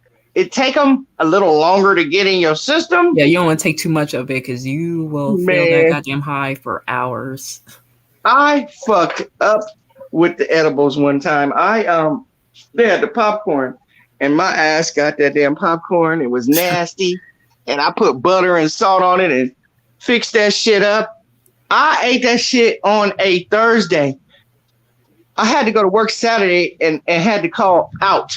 I couldn't hang. I was high for like 4 days. And at one point I stood in the mirror putting water on my face and I was slapping myself. I was slapping the shit out myself. I was like, come on. And then I realized, man, look, I don't mind a blunt, but I don't like being that goddamn high, man. I don't like it where I can't, man, my ex made me a sandwich. He was like, come on, you need to eat. I fell asleep. I bit the sandwich and fell asleep with the food in my mouth. He was like, spit it out. You're going to choke. Spit it out. I was like, put. I was like, never again. I can't hang with this shit. So if y'all run across that popcorn, don't eat the whole bag, man. I fucked up. Like personally, like I know this is gonna be controversy, but I think I think all drugs should be legal and just treat it like a medical thing. If someone's becomes addicted, just treat it like a disease versus throwing an addict in jail. Like in Amsterdam, I don't know, man. I don't know what'll happen if in California they legalize crack cocaine, man. I don't even think I want to see that, man. Yeah, like I seen like in the documentary, I think it was somewhere in Canada, but they had these heroin addicts like shooting up in some special room or some shit in Vancouver. So they got shit like that, I guess, to curb their heroin problem, and some of them end up stop using heroin. That's crazy. Hey, I don't understand heroin, man. I hate shots. You ain't put me willingly sticking myself with a needle. And I got asthma and allergies. You can hear it when I talk. That's why I talk so deep, because I'm stopped up most of the time. I ain't go sniff nothing on my goddamn nose. I'm trying to blow shit out. What the fuck is going on here? I like weed because, believe it or not, at times when I'm smoking, being really bad asthmatic, I'm able to loosen that phlegm and spit a lot out, get a lot out of me. But even I don't abuse it. Like, well, maybe I do. I don't know. Everybody has a poison. I don't drink. I don't even drink a cooler. But right now, you can't tell me shit because I smoke marijuana and it's totally legal in California. So fuck you. Shit, I want to tell you what I want to try though. You ever heard of ayahuasca? Well, that's what those Native Americans like. It's like a drink or something you like drinking. I think it makes you throw up and shit. But it takes you to this different dimension and shit. I'm gonna try that at least once. Oh, you mean like that shit they drank on Young Guns Part 1? What I did. Well, like it's a drink or whatever. Yeah, they made a tea and they took it out of horse shit. I'm good. Fuck it. Shit, I want to at least see what it feels like to be in that state. It takes you to another dimension. But the only thing is, I will throw that shit up. I've witnessed people like throw up taking that drink. Yeah, I just I don't drink because I have got drunk one time in my life, and it's like I was looking at myself be ignorant, and then the way I felt the next morning, I was like, man, that shit, weed don't do this to me. This shit wasn't fun. I could just remember I was with my cousin and they got pulled over, and they were trying to get me to stand. I was laying on the ground, man. That ground felt nice and cool, man. I didn't want to get up, but somehow they took me to the drunk tank. And the way I felt the next morning was like, I think I'll stick to weed. I don't have this problem with fucking weed, waking up in no drunk tank, man. Yeah. So that's why I don't drink. I had my one time with drinking. It was a disaster. I won't do it again. Peyote, that's what I was thinking it was. BSCL. Yeah, they get that horse shit. Try that shit. No. You don't want that. No, you don't want that. That shit, I laugh. That's my favorite part of Young Guns. But that shit look like psychedelic, like whatever. I can't, Yeah, I saw that. That's the only thing I like be open to, psychedelics. Just see what's like. Just be taken to another dimension and shit. Mm-hmm. And I won't try Sherm because remember, I would never fuck with that shit. I would never fuck with that. No, that's too much. No. They we heard about that I dude like to be in a sound mind. Hell no, I ain't trying. I would never try that shit. No, that dude. There's a big in California and Los Angeles. That dude ate his girlfriend. That's what I'm saying. Like I've heard stories. There was a one-hit wonder guy. This motherfucker was on that shit, and he like took his eyes out. Like, what the fuck? No, I don't want to be in that state. What about that rapper that cut his dick off? Who was that? Oh, I forgot. What the fuck was he on, man? Yeah, that was crazy. How? I never knew why he cut his dick off. Because he was on that shit. He was on that angel dust. Oh I my don't know God. why want to get on that shit. I don't want to be in that state where I'm sitting over here doing crazy shit. Oh no, fuck that. I want to be in a sound. I never forgot him. I forgot who he was with, but that motherfucker cut his. How do you have the strength to grab your dick and just saw through that? Whatever he was on, man, fuck that. I've never tried anything but weed. I've never been experimental. Like that, like people who be on that shit, they act like superhumans, like they just don't give a fuck. And then you see the videos, give him some milk. Like, what the fuck? Shit's crazy. Give him some milk. Get on that shit. I'm straight on that. Give him some milk. And I'm like, wait a minute, what's going on here? And they like bath salts. Who the fuck had the bright idea to sniff some bath salts? Girl, or smoke it, whatever they do with it. Crazy. Who like thought of that? Like certain stuff people be fucking with. I'm like, what the fuck are y'all doing? I'll be like amazed at certain shit that some of these people choose to fuck with. Like, why the fuck would you want to fuck with that shit? Why the fuck would you fuck with shit like meth and PCP and fucking bath salts? Like, why? No, but I want to know who thought of that and why. You just sitting up there one day and say, let me try some bath salts. Really? Like, I've never been that bored where I'm just like, I'm going to try that bath salt, man. I'm going to crush it up and sniff it or smoke it. But I don't even know what they do with bath salts. But who thought of that?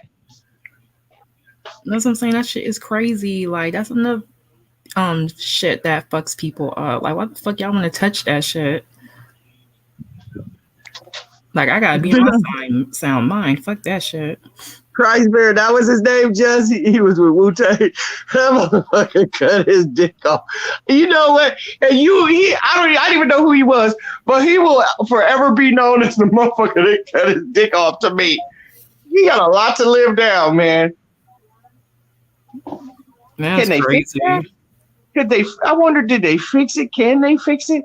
I know they said they fixed Lorena Bobbitt's. Yeah, she man, I don't see how she did. I wonder when she cut his dick, was it like a or was it like a snap? Oh, I know that. Oh, I know, man. That chick she threw that man's dick out in the woods somewhere, and the popo had to find it, and they like reattached his dick, and he started doing porn and all that. Yes, that was a wild story. Yeah, that's pretty wild, Hardy. That's beyond me. There you go. He was abusive towards her. She just like snapped and just cut his dick off. I just like, why didn't she just leave? Like her name it's some names you can't forget. Lorena Bobbitt, the dick cutter off her. Like, what's the name? What's the one that? Damn. What's the one that sucked Clinton off, man? She'll never. Oh, Monica Lewinsky. Oh, speaking of which, there is a mini series that's dropping on FX about that whole scandal, which is going to be on FX. It's heated. Girl, let me tell you something. That's when I first knew what oral sex was. Bill Clinton. I was like, what? As a little innocent girl, I was like, what is oral sex? That's crazy. Did you see little Bill Clinton's black son that he denies? That boy looked just like Clinton. That's what I'm saying. Like, yeah, hell yeah. Look, I looked at that picture. No, they won't claim him, but that boy looked just like Clinton. Yeah. I don't know. In fact, that's when I learned about oral sex too, was Monica Lewinsky. I was like, what did she do? Yeah, Bill Clinton was like, I didn't have sexual relations with that woman, and then all that oral sex came about. I'm like, oh, what's oral sex? Like, my innocent mind didn't know what that was at the time. But that's the first time I knew what oral sex was from that scandal. Right, and the secretary, her homegirl, that's a man. That secretary was supposed to get the damn outfit clean, and that's how they got his DNA off of there. Like, oh no, that's fucked up. Forever known as a dick sucker. I watched a documentary about her also. Her life was never good after that.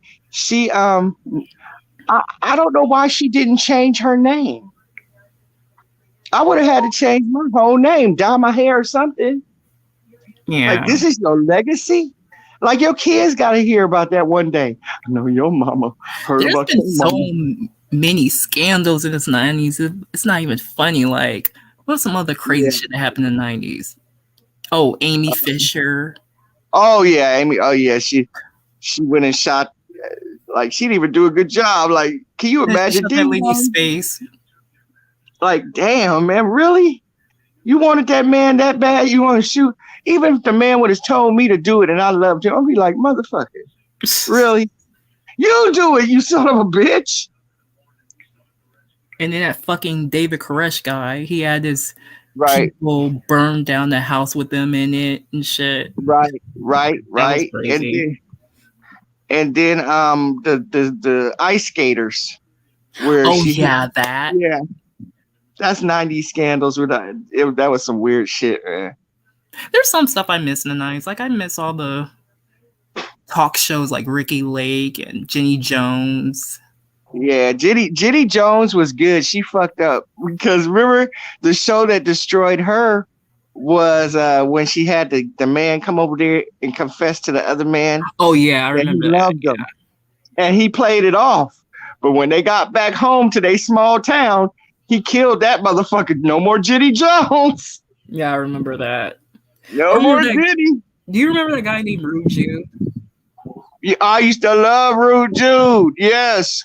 Yeah, he was funny as fuck. He's still around. He actually has his own radio show. Yes, I listened to him on I think he's on the Shade, Eminem's channel. Yeah, he's on there. Yeah. He's wild. I like Rude Jude. I told people that is Rude Jude from Jenny Jones. They're like, no. I said, I swear to God, that's Rude Jude. I'm like, that's him. He went into broadcasting. Yo, them talk shows were my guilty pleasure. And I think Murray's like canceled. That's another one. Like, oh my gosh, enough with the baby mama drama. Oh yeah. That's all he had on his shit. Well, he used to have a variety of shows like could you pick which one was the girl? Remember those? Can you pick which one was the guy or the girl? And then he just went into not the baby daddy. I was like, dude, really? And then I remember when he had these little boot camp shows with bad kids and shit. And then he used to send them off to boot camp. Right. I didn't know he was. I don't have time for talk shows anymore. Sometimes if it's a rerun on my phone or tablet, I'll catch them, those shows. But I don't know who's on or not. Remember the Richard Bay show? And he used to have stuff like the Big Booty Contest. I don't think I ever watched that show. Yeah, it was in the 90s, and I used to laugh at it because he had the Big Booty Contest, but these weren't regular women with these were robustly large women that were just sloppy booties. Like, yeah, he used to have that show, the Richard Bay show. Right. So that shit was funny. I don't know. No, I used to watch Jerry Springer. Yeah, I even got tired. Once life starts and work starts, I just lost touch with all that shit. Man, that shit, I'm not trying to find that shit was so fake. It was obvious Jerry Springer show was fake and scripted. Yeah, because like those shows where it would be a guy confessing to another guy, well, I'm not a girl, I'm a guy. I would be like, how can't you tell that was a motherfucking guy? How couldn't you tell? And then I don't care. A real nigga that find out some shit like that and get embarrassed on TV like that, he gonna beat your ass. They not gonna be able to pull him back. He gonna beat the brakes off of you, beat your head to the white meat. You humiliated me, and my homeboys gonna watch this shit? Nah, man, that's why I know it's fake. Because their reactions are too slow. Yeah. You can totally tell it was fake. I think sometimes it was real, but still, their reaction time was too slow for me. Because if I was a dude and is a dude up there talking about he tricked me, man, it's gonna be some problems on the set. It's gonna be some problems on the set. We gonna burn that motherfucker down. Right. Oh yeah, and I used to watch Oprah Winfrey show. Yeah, I used to watch her show. I couldn't get into Oprah. I have watched a couple of those giveaways for you, and you get a car, and you get a car. I've watched that, Yeah. but I couldn't get into her. And she hated rappers. Like, she didn't want any rappers on her show at the time. Yeah. You know what? Let's go back to the topic real fast. You know, when we were talking about, well, it's not the topic, but when we were talking about homelessness. Yeah.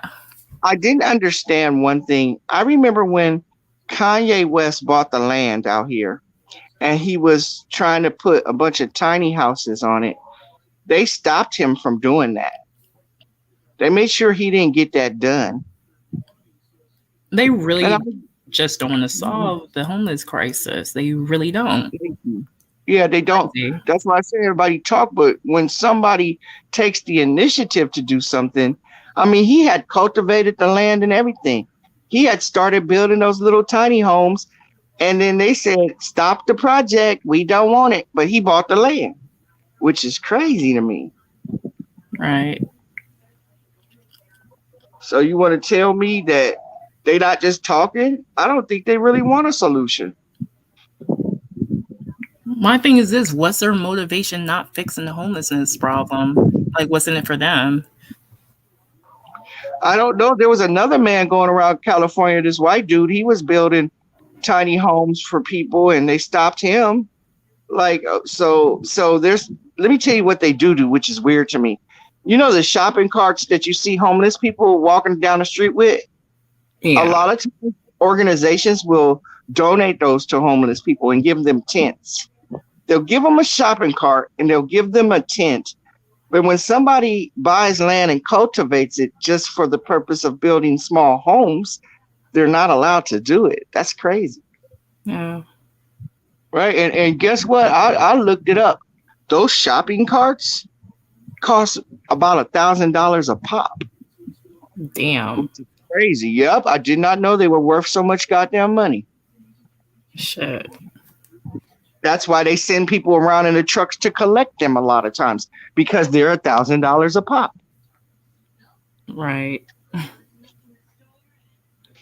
Yeah.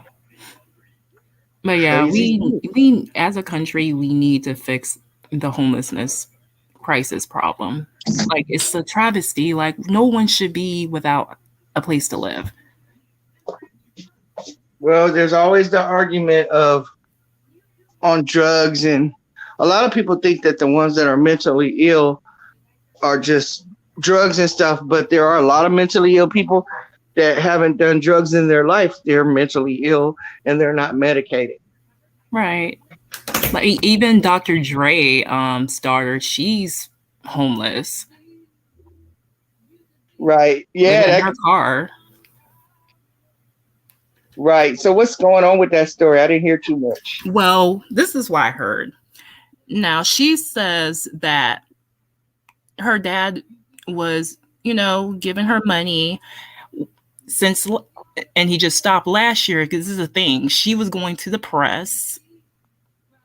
And if I was her, I wouldn't even went to the press. I would just, girl, you need to keep certain shit to yourself. That's the only reason why he stopped, like, taking care of her financially, because she had a habit of going to the press. Okay. Telling her business. So he just stopped taking care of her. Now, which child is this? Is this Michelle A's baby, or no? He had the No, son. This is the one he had in a previous relationship, like before Michelle A. Okay.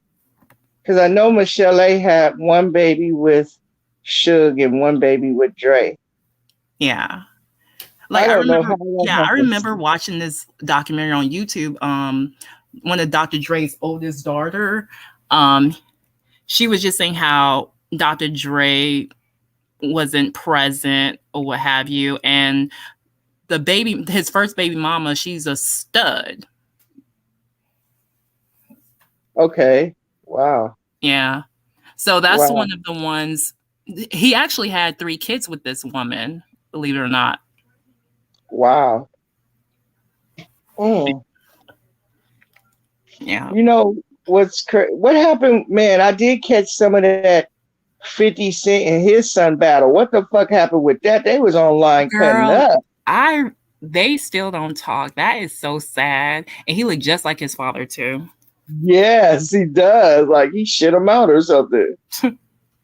What the hell? Like I saw some of that battle. It all but I was stems like, from what the his. hell? It all stems from the baby mama. Uh-huh. He just felt Was like his baby mama basically corrupted his son. Mm. But You yeah, know who weird to me? because I mean, there's still beef, and it's like y'all are father and son. Y'all should try to reconcile. So they didn't squash that. It's still cracking. Yeah, pretty much. They're still beefing. You know, a weird family to me is the Smiths, Will Smith and Jada Pinkett Smith. Yeah, they're so close as a weird family. Like, I like how their family unit is. Mm-hmm. I just think they're kind of weird to me. Like the last thing I heard was his son Jaden came out and he was messing with Tyler, the Creator, the rapper. I think they were just joking around. I don't even think it was serious because Jaden, he trolls a lot. Okay. Yeah, yeah, those kids are different. They're Hollywood. They're definitely Hollywood kids.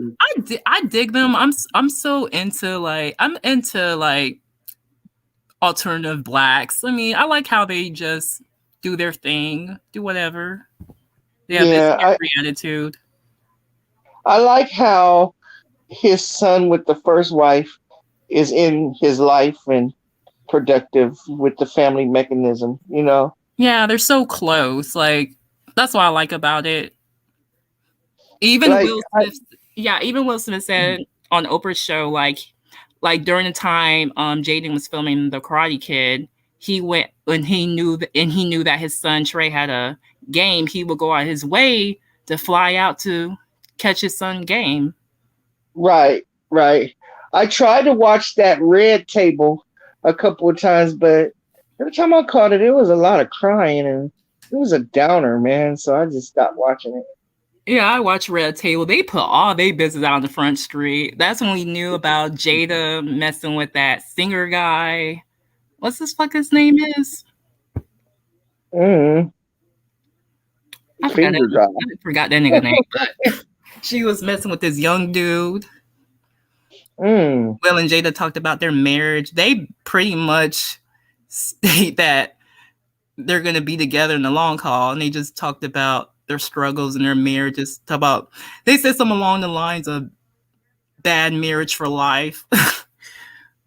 Okay, now who is the guy that she supposedly had that entanglement with? Yeah, Augustin Sim. That's right, sis. Yeah. Okay, now what got me about that one is he's the little boy that played her son on that. What was that movie? Oh, how don't I know that goddamn movie? Y'all help me out. Minister Society. Did y'all know that August, whatever his name is, was the boy who played her son on Minister Society? No, that was a different dude. No. Are you sure? Oh, they're not the same people. Okay, now. Look at that real fast. Augustin Sim was born in 1992. So, girl, that movie came out around 93. That's impossible. You sure? Yeah, I'm sure. Because they said they were saying that's the little boy, and that little boy and him look just a goddamn like. Oh, they wrong. That ain't the same person. Okay, because if it is the same person, that's weird. That makes it extra weird. Oh no, they ain't the same people. Okay. Y'all need to look that up and tell me accurately, because I hope it's not the truth, but if it is the truth, that's weird. Yeah, speaking of which, Actually, Tupac was actually supposed to be in Mrs. Society, but then he had a conflict with the directors, and they got into some type of physical altercation. He got dropped from the movie. Damn. Yeah. I remember I saw that movie and I was just like, what the fuck? It just, man. Old Dog. Lawrence, what's his name? Lawrence Tate. He played the shit out of Old Dog. Yeah, he was too good in that role. Like, Yes. goddamn. When the Asian dude was like, "I feel sorry for your mama," he was like, "What you say about my Oh my mama?" God. Like, Yeah. goddamn, that nigga shot them folks. Okay. Thank you, Jess. But yeah, that shit right there. That movie. You know, I just took my kids to the movies on Friday, and it was just it was my pick. I hate my pick because they usually don't like my picks. But I chose Free Guy with the dude from you know what guy I'm talking about. But the movie was fucking good. It was action from the beginning to the end. I'm not gonna tell y'all the movie, but Free Guy, if y'all some action movie buffs, that was a good ass movie. What's the dude from not Suicide Squad, Deadpool? What's that guy who played Deadpool? He was in the movie. He was the same. Ryan he was doing the Reynolds? same. Is that Ryan? Are you talking about him? No, I probably, I don't know, but whoever played Deadpool, he was a lead character. Yeah, And, I think you're talking about Ryan Reynolds. He did act. Yep, he did the same type of action, and he made dark, humorous jokes. But I tell you, from the time the movie started to the end, it was just action packed. Y'all got to see Free Guy. Right. Yep. Yeah. Are you going to see that Candyman reboot that's out in theaters now?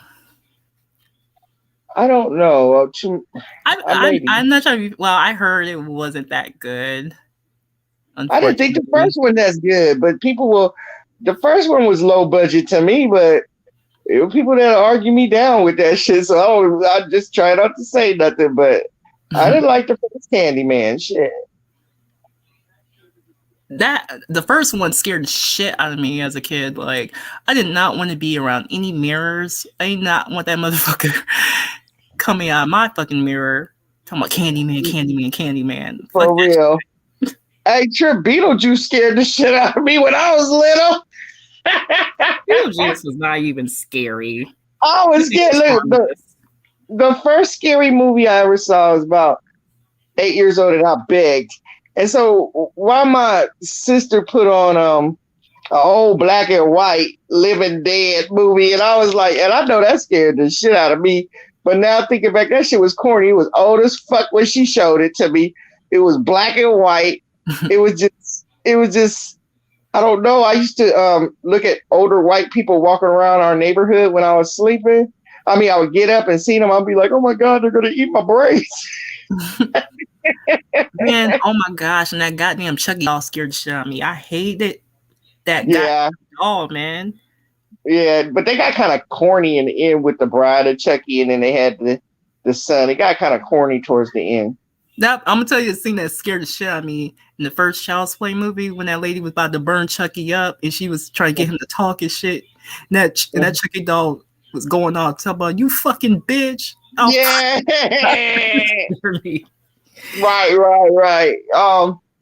Let me think. Maybe in the last couple of years, Insidious. I love scary movies. Insidious was good. I am a Walking Dead fan. I love all zombie movies.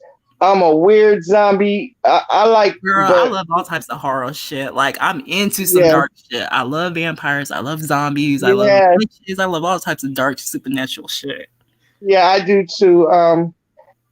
It was one I couldn't think of just now, but I just like Fright Night. That movie, Fright Night. When that movie scared me when I was young. I love watching shit that scared the shit out of me. Yeah. When something scares the shit out of you, you know you're gonna have a goddamn nightmare. Honestly, like fuck. Like I like Alien movies, but I love Predator more than Alien, and I love the Predator because Predator will give you your respect if you kick his ass in the end. Like Yeah, you won't fight. If you could defeat them, they'll give you your props. So I'm a big Predator fan. I liked Aliens versus Predator. I'm a weirdo like that. But yet I'm the same woman that likes Abraham Lincoln Vampire Slayer. I don't know what's wrong. I like those corny ass movies. Sometimes like what was that? Alien Cowboys and Aliens and shit. I'll watch it. Have you ever seen Tales from the Hood? That's a scary movie. Yeah, I did. Man, that ending scared the shit out of me. That motherfucker was like, "This ain't the Terror Dome either." Talk about welcome to hell, motherfuckers. That motherfucker turned to the devil and shit. Man, I was like, man, let me get the fuck up out of here. Right, but you know what? I didn't like Vampire in Brooklyn. I don't know, maybe because it was that too movie old. was a guilty pleasure. It wasn't. It was one of them bad good movies. Like it was a bad. It was the movie sucked, but it's like you had to watch it though. It was so entertaining at the same time. Yeah, you see that Abraham Lincoln Vampire Slayer was good, motherfucker. Vampire tell somebody. Was just one of them bad good movies. The movie was shitty, but you just had to watch it anyways. Right. But you know the worst movie I've seen, I swear to God, is that goddamn Blair Witch Project. I was so goddamn mad at that goddamn movie. Like you watching that shit and you just keep watching it because you're like, it just has to get better. It has to, but it never gets better. I'm like, this is some shit right here. Hey, I bought the movie. It was so bad I bought it and I put it on the shelf just to remember how shitty it was. Right. You don't watch horror movies? That shit. I'm a Walking Dead fan. I like action. Action's cool. I like horror movies. I love comedy. I love a little thriller. I love romantic shit. Yeah, well, not so okay. Yeah, not too much romance shit. But I like action. You know who has some of the best action ass movies? Is them goddamn Indians from India. Those shits are like high fidelity action packed, but they fucking piss me off because they gotta stop and sing in the middle of the shit. Like, shut the fuck up. Why are you breaking out and sing song and dance? I love Nollywood movies too. I love them Nigerian movies. They're so low budget, but like it's enjoyable to watch though. Nah, man, fuck that. If I'm watching an action movie, I don't want to see them breaking out in song and dance. Man, what the hell? You just messed it all up.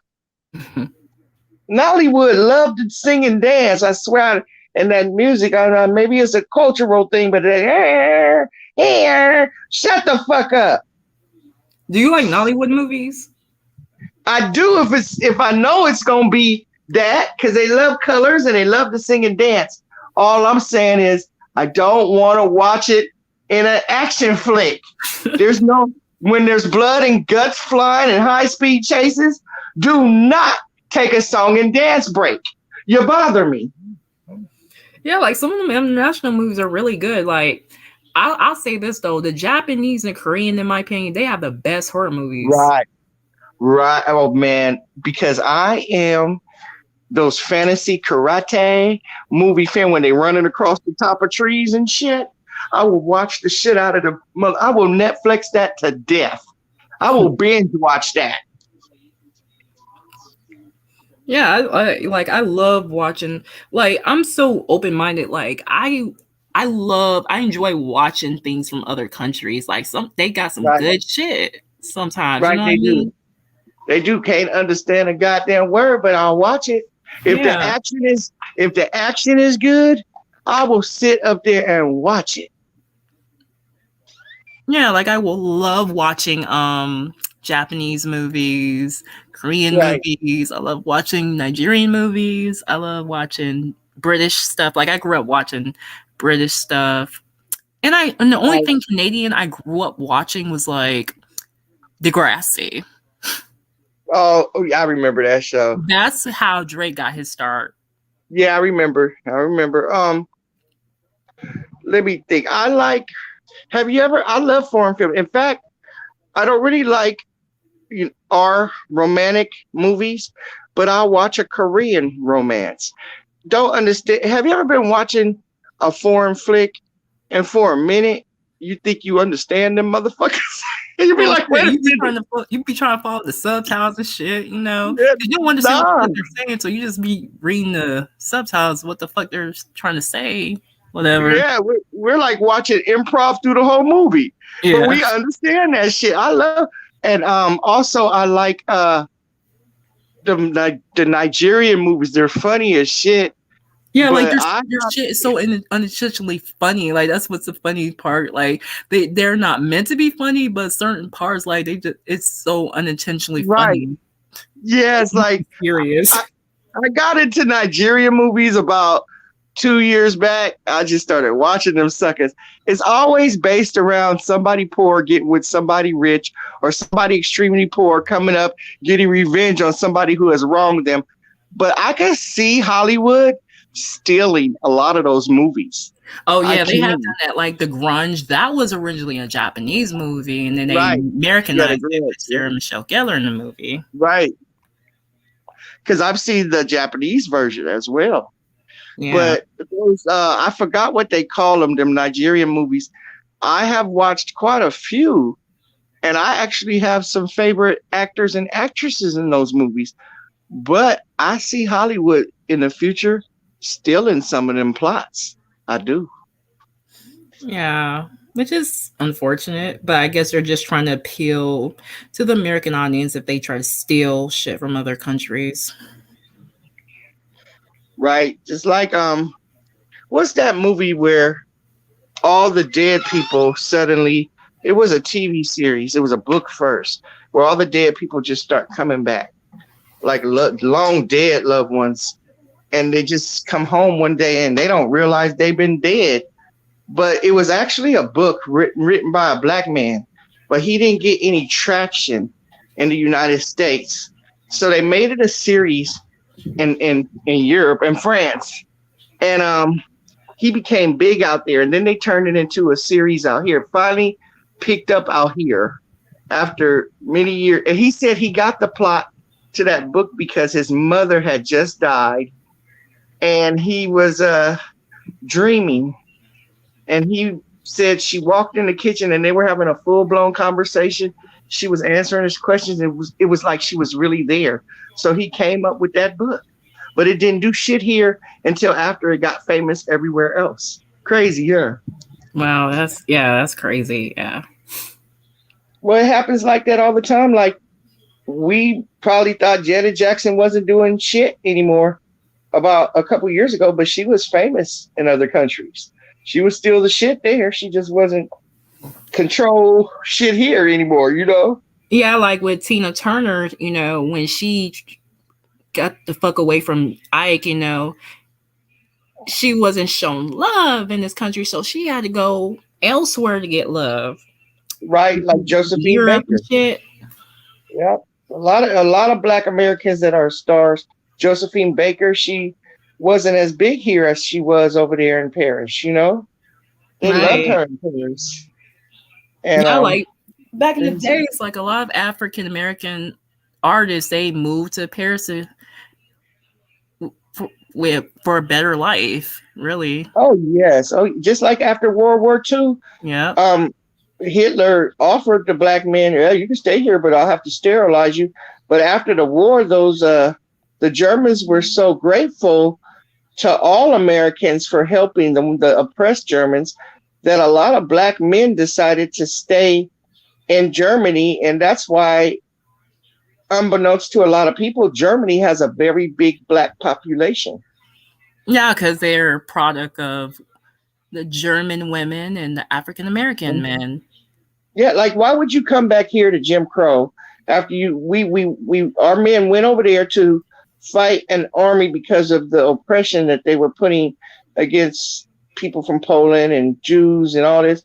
We went there to fight for their rights and to free them, but then you got to come back here and be up under Jim Crow, or even before, whatever it was. So basically they said, well, fuck it. They love us here. We have opportunities here. Why would I go back? So a lot of those black men sent for their families to come live with them in Germany, Yeah, or like they stayed. yeah, like blacks in the military, in those days, like they saw a world that they didn't see in their own country. Like they were treated with more respect. They knew, you know what, we should bring all these ideas and fight for our rights when we come back to this country. Right. So yeah, Like even I could Medgar see. Evers, he was a World War II veteran. Right. Well, I could see that. I mean, if if I if I were a black man in during the time of World War in the 40s, World War II, and I've been treated like shit all my life. Let's say I was a sharecropper or something, and maybe I didn't have any family back here in the States. And these Germans, these people that are just so happy that I was part of freeing their oppression, offered me a career and a life. I think I might stay also, you know? I Right. think even if I had siblings or my mother or father, I would probably try and get them to come with me. Like, hey, it's a better life here. I can Right. see that. I can Yeah. see that. Someone asked me one time And if back then, I, the military was even segregated at one point. They didn't get desegregated until after World War II. right, right. Well, somebody asked me one time that if I were back in the times of slavery and stuff and had a chance, well, the maybe third, not slavery, 40s and 50s, would I pass? Would I try to pass? And I'm like, wait a minute, I'm not that goddamn light. It look like I'm a little beige, but I still don't think I could pass. And then you also got to realize that the black race, you get so many different shades of black. No, the black race is the only race that could do that, right? Give different shades like that. And basically, no, because I wouldn't have, because I could have had a very chocolate baby. Like, look at my mother. She's very brown skinned, very melanated black woman. And out of, you know, look at me, she got me. If it wasn't that I looked like both of my parents, they would have been like, what the fuck? You know what I'm saying? Right. So, and then my kids, they have more black features than me.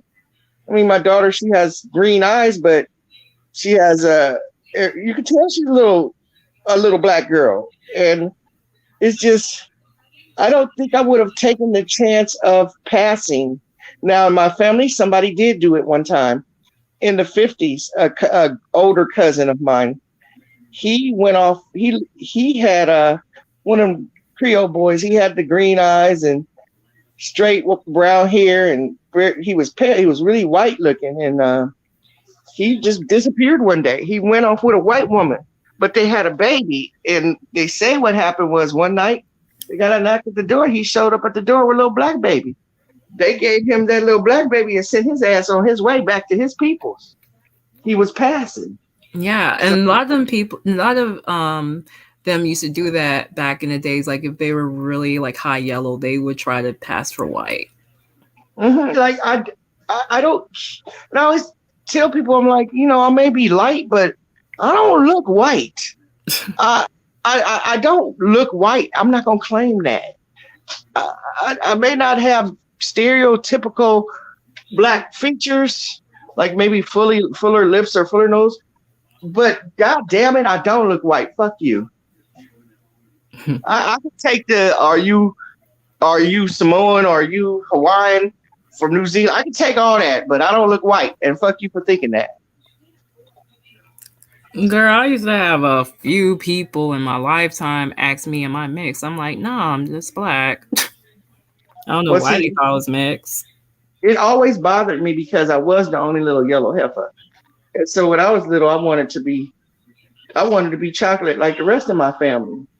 I wanted to be just like them. But then as I got older, it's funny, I was talking to cousins of mine and they're saying, well, we wanted to be like you. And I said, well, guess what the lesson is? Everybody just need to love themselves, Right. Oh. Damn, what happened? Damn, you dropped off, Pat. So yeah, I told. Oh, okay. What's up, girl? Girl, I slipped and fell. I got back up. Yeah. No, but I I don't, which leads me to colorism. I hate colorism within the black race. I can't stand it. I know, like it's so I hate like it. we should not be worried about like who gives a fuck about skin complexion, and we all know where it Right. stems from. That stems from slavery. They put the Yes. dark skinned people outside. They had the light skinned Right. people in the house. Right. It was a plan. Slavery was a plan. Like a lot of people don't get that. Yeah, It was a way to break us down, and it still works. And I hate it because there may be some light skinned chicks that think they shit don't stink. There may be some dark skinned shits that I just hate everybody like. But at the end of the day, I can't be like that. That means I would have to hate my own mother, my own family. That's ridiculous. I know I've always known I'm a little black girl. I hate when other people put emphasis on it. You know, just yeah. I just don't like it. I don't like colorism. I don't like when people just right off. I don't like you. You're too. Yeah, Yellow. it's Fuck just you. shit. It's just shit that dark skinned people deal with and light skinned people deal with. Because like, if you're a light skinned person, you feel like you don't belong or whatever. Right. And they and a lot of times, sometimes they try to do things that's stereotypical black. Like, okay, like there's just stereotype. Oh, all light skinned men are soft, so they try to overcompensate by being Right. hard and shit because of that soft label. Yeah, because of that stereotype. And I've heard both, and I'm not taking nothing from either, but I always hear about the story of how hard, from my cousins and stuff. This is from family, that how hard it was for them being dark. And I'm like, wait a minute. Don't you know it was hard for me too? First of all, I had to fight y'all and them. You get what I'm saying? I had to deal with both. And then to this day, I still got people saying, well, what are you, man? I don't get that mad anymore, but it makes me mad when people say, well, what are you? I say, I'm black. And then they expect to hear everything else. Like, no, I'm black. I don't need to say I'm mixed with anything. Both of my parents are black. They look like two black people. They're never questioned. It's just me that's questioned, I guess, because of my hair and my complexion, whatever, the features, whatever. But I don't like, no, you're not. You're mixed. No. I'm mixed with everything every other black person's mixed with, which is a lot of, some people Caribbean. Yeah, we're some mixed people, over a whole lot of shit, like from different tribes. Right. Unfortunately, because of slavery, we got some of us may have white in us. Right. Native We don't American, whole bunch of We shit. don't know. And it's hard as hell to prove that Native American blood, you know. Shit, unless Yeah, you got, I only knew about my Native American blood because, like, my grandma told me that her grandmother was Native American. That's the only reason how I Right. even know that. yeah, and the only reason that I knew that I looked exactly like somebody in the family was picture books, old black and white pictures where when I, you know, because by the time I came up, everybody, all them old people were dead and gone. And they were like, well, you look like your great grandmother. And I'm like, saw a picture and I was like, this is it. This is blood. This is, you know, this is what it is. Okay. It came out in me. I get it now. Because at first I was like, what the fuck? The fuck is going on here? You know, I got to fight. And believe it or not, some of my first fist fights were with cousins. Come here, you little stringy head white bitch. Beat your white ass. Like, what the? I swear to God, one time I had like a pack of cousins, like 12 of them, chasing my ass down. And I was like, I can't fight all these motherfuckers, man. I ran past my uncle. He grabbed me. He was like, what the hell is going on? I was like, they keep calling me stringy head white bitch. He was like, this is y'all cousin. So yeah, some of my first fist fights was with cousins because I just look weird to them, you know? Should be like that in family. Like you feel like goddamn. Like if you light skin, you feel like you don't belong with the rest of the black family. You know, that's dark complected, and the dark skinned people will think like, oh, you think you're better than us. Yeah, like I had to fight. I had to box. Shit. I had to buy. I had to fight all my life. I swear I did. And then we good friends now. They laugh at it now, but I'll be like, yeah, remember you used to call me stringy head white bitch? Talk about you found me behind a trash can and shit. I look just like y'all motherfuckers, except I'm just lighter. Yeah, and that's one thing about like genetics is funny. Like you never know how your kid's gonna come out. Right. You never look. Sure. When I was born, my mom was in a room with a white woman that had just had a baby by a darker black man. Now my mom is a darker black woman, but my dad is about the color. Man, he's brown. He's just brown. He's just not as dark as my mom. But the white woman, when they brought the babies in the room, they hand me to the white woman, and they hand the darker skinned baby to my mama. And my mama said it didn't look like that white woman wanted to give me back, but she knew I was her baby because of the thing around my ankle, and she had held me and seen me when I was first born. But the nurses apologized, but they straight hand me to the white woman and gave my mama the darker child. So that just shows you never know what you're going to get. That white woman had a chocolate baby and my mama had a yellow one. Wow, that's crazy. Yeah, and my mom always, she said that white woman was cooling with you, and it's like she didn't say nothing. I had to say something. Right. No, you're not Black Caesar. No, I see you, Caesar. Yeah. But yeah, man, that colorism shit is so played out. Like it is. I'm tired of it. And then I tell people, so dumb. Like we all beautiful in our own way, regardless of skin complexion. Like I don't subscribe to that bullshit. Right, and it's like I was raised in with a black family. We were the only black family in an all-white neighborhood. I was called nigger before I knew the definition of nigger. So many times when I went to school and had friends, and then my mom would come to pick me up, and then the next day they would be like, "We can't play with you because my mommy said you're a nigger." Man, I was a nigger. I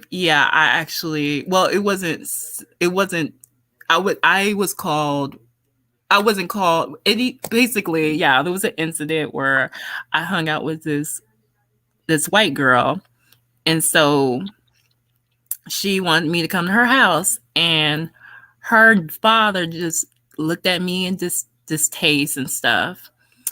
And so I just was outside, and my grandma was like, "What happened?" And I said, "Well, I couldn't go to their house." And then my white friend told me later that he doesn't want black people coming to his house. Wow. Yeah. You see, we all go through some. My parents had jokes. That's probably where my sense of humor come from. When I was a little girl, I had a best friend named Erin.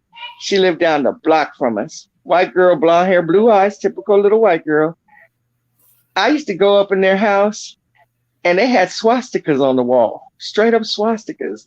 Now I was too young to even realize what the fuck that was, but I used to think of the girl's father as Archie Bunker because he always had this chair he sat in watching TV, and I used to just talk to that man and ask him questions. And when her older sister and brother, they were teenagers, they used to come in and just look at me like, "What the fuck?" Because they knew I'm black. I come from the only black family in the neighborhood. Mm-hmm. And that man would talk to me. He would make peanut butter jelly sandwiches and give me half, and he would say things like, "I like you." And I'll be like, "Can my brother come with me?" "No, just you. We just like you."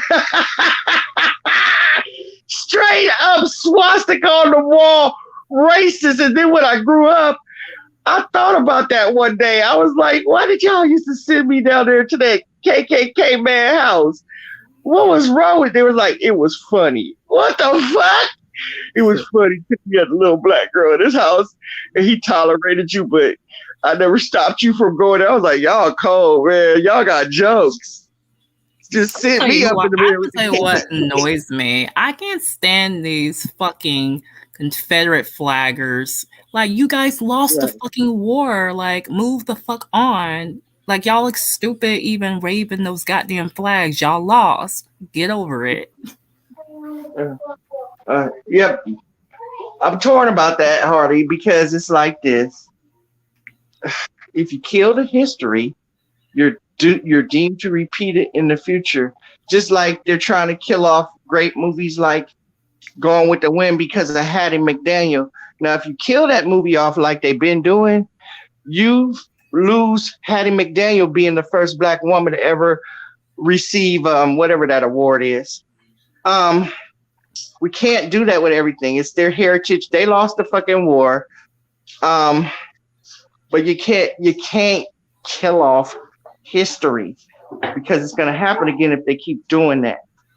Yeah, but like they should move on. It's like they lost the war. I mean, yes, they did. They like, yeah, you lost. And they sanitized the shit. Like they made up some shit to keep the Confederacy bullshit going. It's like y'all lost. Y'all didn't win that bullshit ass war.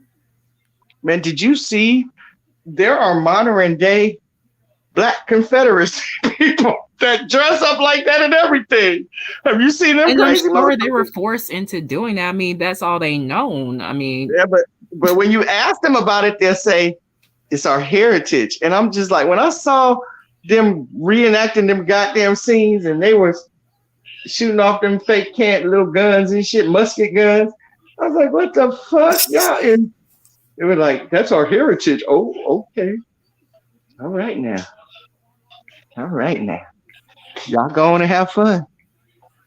Yeah, but like Gone with the Wind, I don't think that movie should be gone. No. I mean, it's part of history, but I mean, back then blacks were very limited of the roles they can get. A black woman only played maids and shit. Right. But they had to play stereotypical roles back then. We started. It's a start. If without those tap dancing mammy ass niggas and without them doing that, there would be no Denzel Washingtons, and it was a start for us. It was a start. No, I think it's degrading, but it was a start. Yeah, like the ones like Dorothy Dandridge, like she didn't get her flowers. I mean, she should have been up there with Elizabeth Taylor. Right. Dorothy Dandridge, beautiful woman. Did you know her mother was Hattie McDaniel? No, her mom wasn't Hattie McDaniel. Her mom was Ruby Dandridge. Okay, but she was a dark-skinned woman. Hollywood. She's one of the ones that all the maid roles back then. Yes. She played all that, but Dorothy Dandridge she was beautiful. Yeah, her mom was a lesbian, and her lover like molested Dorothy. Right. I love those stories. I like old Hollywood. I am a Turner Classic Movie fan. Now you pulling out the real nerd in me now. I like those movies. Then you had people like Lena Horne. You know, you had classy. Like she didn't have to play maid roles back then. Oh man, one of my favorite movies is Imitation of Life. That's where the little girl thought she was white. She wanted to be white. Yeah. She was passing. Yeah, that's and I like Pinky. A lot of people don't know about Pinky. Pinky was passing one of those movies. Right. Pinky was a white maid, man. She didn't want to be black. But come to find out, Pinky Daddy was white in the end. Yeah. Yeah. Like I like acknowledging like black artists that came before me, like Dorothy Dandridge, Harry Belafonte, Sidney Poitier. Right, I like all those. Hey, I watched a movie last week from the 1952. I don't know who these people were, but it was in China, and it was a black man talking jive. In China, he befriended him and taught him how to fight because he was kind of a nerd. But this movie was 1952. Crazy. And it was subtitles, except for the black man was talking English. He was talking jive, and all the little Chinese people were talking their language. Yeah, and have you ever heard the first black director named Oscar Micheaux? Whatever. He was a director back in the 1920s, but like he was the first black director ever. He used to make movies from the 1920s and 1930s. He was basically the Tyler Perry of that time. But here's the thing.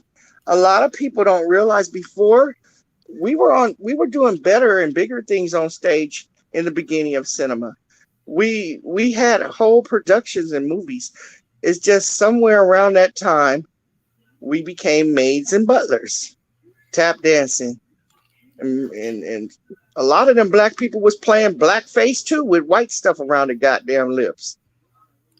Yeah, like Oscar Mature movies, his wasn't his movies wasn't stereotypical at all. Right. No. If you go back, you will find whole black productions where Like back silent films. like right after silent films, right after you'll find us in there in whole productions and in the silent industry also. But somewhere around the 30s, we started to be maids and butlers and tap dancers. That's when it happened. But before that, we had where we were nightclub owners. I mean, movies, a lot of dancing and stuff, but we were in movies and we played regular people. But it changed up in the 30s. You can go look that up. Crazy. Yeah. Crazy how like we talked about earlier, how New Orleans at first, it wasn't like that with slavery and stuff, and they were getting along, they were respected, and then all of a sudden slavery. And Things also, changed up. I don't know if you know this, but after the whole Haiti, when they fought the French or whatever, some Haitians moved to New Orleans. Yes, I do. They call it something. I forgot that. That's their holiday too. It's a big holiday for them. But yeah, in history, just like I trip on black people that if you want to understand yourself, you got to go back to African culture. We predate the Greek gods. A lot of the Greek gods, like Zeus, Hades, and all of them, they are stories from Africa. Except the names and the times and destinations have been changed. But if you read go back past Greek mythology, you'll find it in the form of African. And it's really interesting. It's really, a lot of stories in the Bible are stories that were told in Africa first. That's why a lot of people they're not sure of the Bible, because I have found the story of Moses told from Africa that predated Christ by thousands of years. Right. Hey, Princess X. Oh, disgusting. Yeah. It was about to be some. Oh my God. That shit looked like an anthill. It was horrible. It looked dry, crusty. And that's going to be part of my next show. Shit like that. Prime example. Hey, it looked horrible. Can you imagine a woman out here over there flashing people? I hope not. Oh, disgusting. That shit looked like a termite hill. It's like, do you put any oil on that motherfucker, or it's just ashy all the damn time? Yeah, it's like, we don't want to see that shit. We don't. Like you open yourself to be judged. Yeah, it's like we didn't see your face, but I'm judging. Like, we are not impressed. Whoever the fuck you are. Right, like that's why you hide. That's why you hide your face, because it wasn't great. It wasn't good for me. Yeah, it's tiny. It looks like a fucking thumb. I was on a show and they showed one. I swear it looked like you could grab it with 2 fingers. I was like, really? This is why you hide. Yeah. It's disgusting. It's like, keep your small dick to yourself. Like, no, I trip on. I don't know what they call those people. You can't be a voyeur, because voyeurs like to be caught up and seen. They're people like they're exhibitionists. Like, they love showing their naked asses. Like, voyeurism, they're like the complete opposite. They enjoy watching people. Yeah, so shit. They enjoy observing people. It's just weird. Yeah, Hey, dude. whatever floats your boat, but it'll be the same motherfuckers talking about you that want you to see it. You know, Yeah. that's how I think of it. The same motherfuckers talking shit want me to see it. Like, really? You just talking shit because you frustrated. Right. Damn, give me a better show than that. That was hideous. Yeah, like every flasher is like on the small side. It's like, ugh, keep that It look, small pecker to yourself. why they gotta be ashy though? Like, I I maybe you know, out of like, do grease we or want something. do that motherfucker thinks we want to look at some ashy dicks? Like, go moisturize it. It's ashy. Shit. All I saw was looked like a little termite hill, just a little one, like a It, replica like their miniature one. cock looks like a goddamn snail in this bitch. That's it. Really, it's like, damn, that was your. I did it. I showed them my dick. Like, that's the highlight of your day. You over there laughing to yourself. I did it. No, life is fucked up for you. Yeah, like, ugh. Like, we don't want to see that shit. God We do damn. not want to see your small pecker. Okay? I've We seen. don't. We ladies are not in a press, okay? No, it's like it was just not very. It wasn't very attractive. Like, Mm-mm. it wasn't attractive at all. I'm sorry. No girth. It's just small as fuck. It looked like a goddamn thumb. Like, you're so lazy. You didn't even get the motherfucker hard. It was just soft and wrinkly Yeah, it's with bumps always, all yeah, I around it. noticed that. It's always soft and looks pathetic and lonely. Like, Like, uh, how you gonna be lazy with me? You want to a porn lazy bomb me and be dick. lazy? That's fucked up. I guess you a lazy motherfucker. I mean, that is little dick problems right there. That's a micro penis. I'm just upset because they're lazy. Like, how you gonna entertain me with that?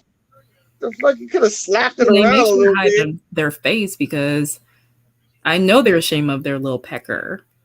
I It's guess small so. as shit. Like, no woman's not gonna be satisfied off of that shit. The fuck? I just Like, you no, like imagine that going inside you. Like, you'd be like, are you no, inside? because no, I can't because they were lazy.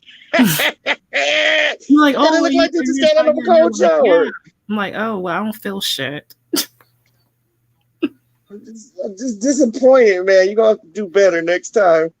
Next time, do better, man. At least slap it around, jerk it off, do something, but just don't. Like, how do you make me feel wanted when that shit is Yeah. just flat? Like, can you imagine? I mean, that shit looks like, I mean, it looks like, like sleeping with someone with a micro penis, it almost feels like you're tripping, I don't. like you're having lesbian sex. I don't know how that feels. I don't, but Oh, I just shit. know this. I just know that I just feel insulted, not because you flashed me, but because you're a lazy flasher. Yeah. And Like, that's if it. you're That's gonna it. flash, can it be bigger? Can it be, I don't know, a wreck? I mean, the shit looks sad as fuck. Like, we don't want to look at a fucking micro dick. Like, goddamn. You lazy with me, motherfucker. What You happened see, to that's you? what gets their ass cooked. It's like they want to flash us. It's like we don't want to see that little dick. We don't. Now That's they the act, now insult. whoever that is live up to the name Lil Daddy. No, you do not deserve Big Daddy. You are Lil Daddy too. You a cold-blooded, lazy motherfucker. You ain't shit. Sorry. That's what you be getting all the time. They don't even take the time to make it erect. It's just fizzle like, I could do this. I'm just gonna get up here and do it. Like, that's fucked up. I know. Girl, listen, I've been getting flashed since I first started doing live shows. Let that shit sink in. Like, god damn. I done lost count at this point how many times I got flashed in this bitch. And I be Oh, clicking my man. goddamn clicker, goddamn it. Yeah, that As soon as would I be see that shit, annoying. that's like, get the fuck out of here, man. Like, and then they come up under the guise of somebody else. Like, Yeah, that's oh another thing that be yeah, fucking me up. These motherfuckers be tricking me with other people. Like, how the fuck you gonna trick me with all these random? They did that with crazy shit with Princess X. Well, they did all that trying to portray themselves as someone else, and then they tricked me with that dick shit. Fuck out of here. How do you get chosen?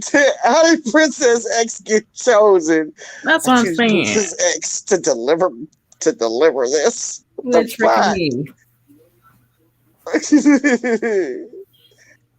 I don't know if I'm just high laughing or I don't know. At this point, it's just insanity. Oh man, Harley, I'm so glad you had a cool show. Sometimes, yeah, this will throw your chemical imbalance off. Just fuckery all the time. This is just laid back, picking each other's brains. I appreciate that. Sometimes laughing is the best medicine. It is. That's why I say. People think I'll probably be faking. I'm not faking, y'all. This is me. And now I ain't got a little bud up in my system. This is me. This is what I be doing. Speaking of which, man, if you believe it or not, a lot of these comedians, man, they're really like, even though they make us laugh, some of them be in some dark places. Like, they're really going through shit outside of making people laugh. Yeah, they say some of the best comedy came from a dark place. That's why Richard Pryor was in that movie JoJo Dancer. Some deep shit. I read the book. Sometimes I messed up with that one. Sometimes when you read the book, the movie is absolutely shit. But in this case, I watched the movie and the movie intrigued me, and I read the book. The book was better, of course. It gets more into details. But there's a lot of comedians that come from very dark places. Yeah, like Jim Carrey, Robin Williams. Yep. And Robin Williams suffered until he offered himself. Yeah. Even with everything, he couldn't take it. Yeah.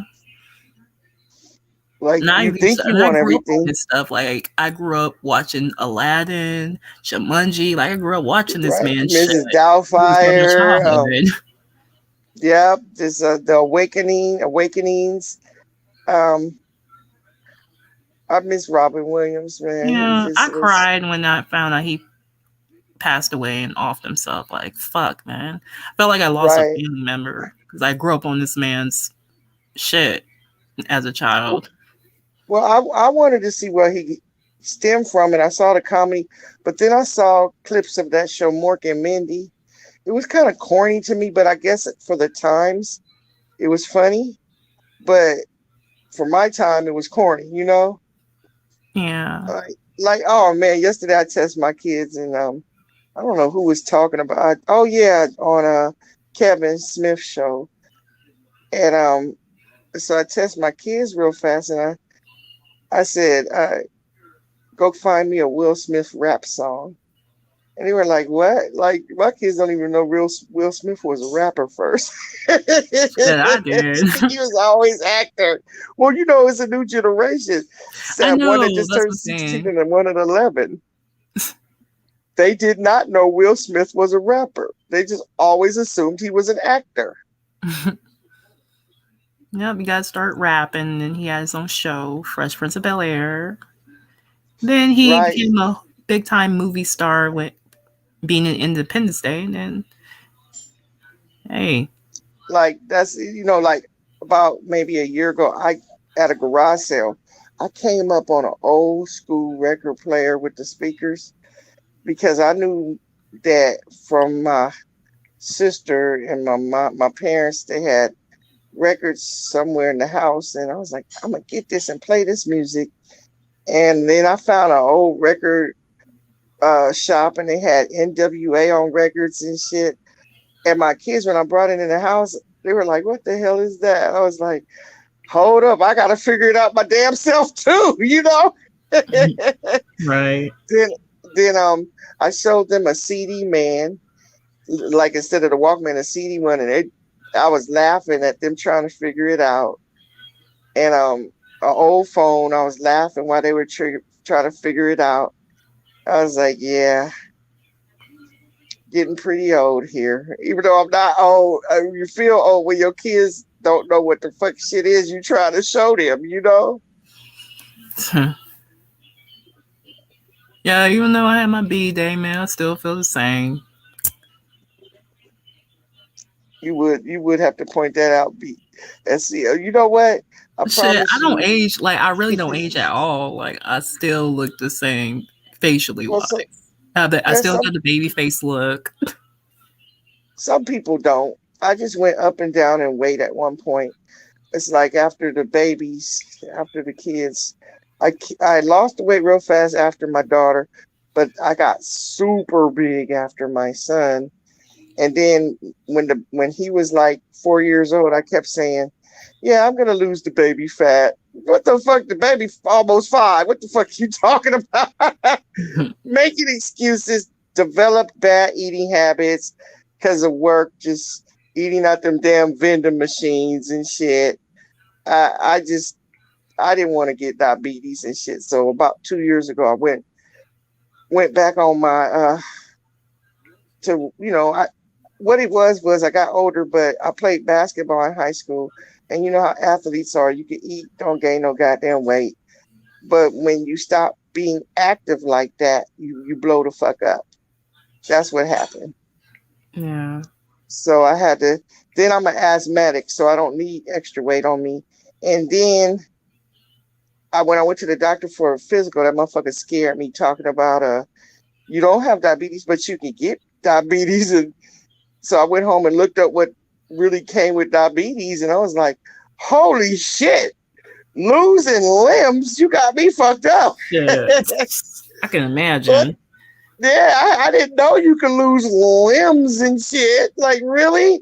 How do you live with yourself knowing because of food, I lost a limb.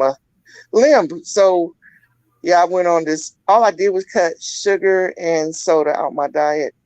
Not all sugar, but more natural, like fruit and stuff. Yeah. Like I eliminated candy bars and cake and stuff. And then I found that if you don't, when you don't eat most of the shit that you like, you just really just don't want nothing. You just eat when you should eat, you know? Yeah. And then I'm a weed smoker. So I smoke weed, and everybody who's a weed smoker in that audience can tell you that we get to the point where we can't eat unless we smoke a blunt first. And most times that's not till the evening time for me. So I could go all day without eating until after I smoke. Bad habits. Bad habits. Yeah. Like my Lost a lot diet. of weight, but bad habit. Yeah. Like for me, like I eat healthy for the most part. I drink water every day. I stay away from soda, so I like stick to juices like apple juice, grape juice. Mhm. Um, Well, yeah, and I yeah. sometimes eat like even though I'm not a full on vegan, I'll eat some veggie burgers because some of it's just good. Yeah, I'm gonna try it. I don't like the name. I'm playing. I'm not playing, but my kids eat like that. Like I'm the weirdest black woman you'll ever meet, especially with parents from the South. I don't like seafood at all. I love Like, seafood. I can't I be without hate. seafood. I love me some Yeah, I lobster, told you I'm a weird crab. black woman. I don't eat seafood. When my parents make gumbo, I'll eat just the sausage and chicken out of it. I don't care about nothing else. Um, I don't like turkey. I don't like no Thanksgiving food. Anything you could think of, baked macaroni and cheese, turkey, rice, gravy, ham, sweet potatoes. I don't eat none of that. On Thanksgiving, I can make that, but I I'll make me a couple of pieces of fried chicken and eat it with some potato salad. I just don't like soul food too much. But I like a good cheeseburger and I like some good pizza. Mhm. But it's like that's why it was easy for me to lose weight once I left sweets and sodas alone. Because Yeah. I'm a picky eater. I'm a picky eater. Like I don't eat like my family at all. They eat it all. Chitlins, Girl, pig I even feet, fuck though all that. yeah, I hate I tried it before, but I don't like chitlins because I know where it came from. It's like I don't want to eat no fucking pig's intestines. Fuck that shit. Right? Like my family thinks I'm weird because I don't eat baked macaroni and cheese. I don't think I just don't like it. I just don't Yeah, like like. I don't like it. I mean, I'll eat a fried chicken, but I don't really eat it like that. Like my favorite food is pizza, like Mexican food, Yeah. stuff like Oh, you that. like Like Mexican? I'm not I like really the pizza, fried chicken like that. but now trip on my son. I don't. I said, where the fuck did he come from? He eats tofu. Like one of his favorite meals is when I do the tofu and put onion, saute onion up in it, mushrooms, and eggplant cut up. That's one of his favorite meals over rice. But yet he eats all soul food, even chitlins. Like chitlins aren't allowed in my house, but my family eat them. But I have a rule. Okay, y'all can eat all the chitlins you want. You just can't bring none home. I can't stand that smell. Yeah, it's so time consuming to clean out too. I just, I, I Ugh. just, I'm not hating on people that eat the chitlins, but I don't. And I know how to cook all of this except for chitlins. I refuse to learn. But I hate greens and stuff. Like greens, I like cabbage though. Yeah. But I love it. I like purple cabbage, green cabbage. I just like cabbage. But I won't eat greens. I thank my mama for that because she always grew greens and she fucking burnt me out when I was a little kid. Burnt me out on greens. Hmm. And I can't eat them no more. Just can't. You can't pay me to eat them. But I like a good cheeseburger and I like some good pizza. And Right. you just and guess what? I fried them some chicken wings tonight and made them some red beans and rice and cornbread. But guess what? I'm gonna I found a party time pizza. Fucked up and found that party time pizza in the deep freezer, and that's what I'm eating for dinner.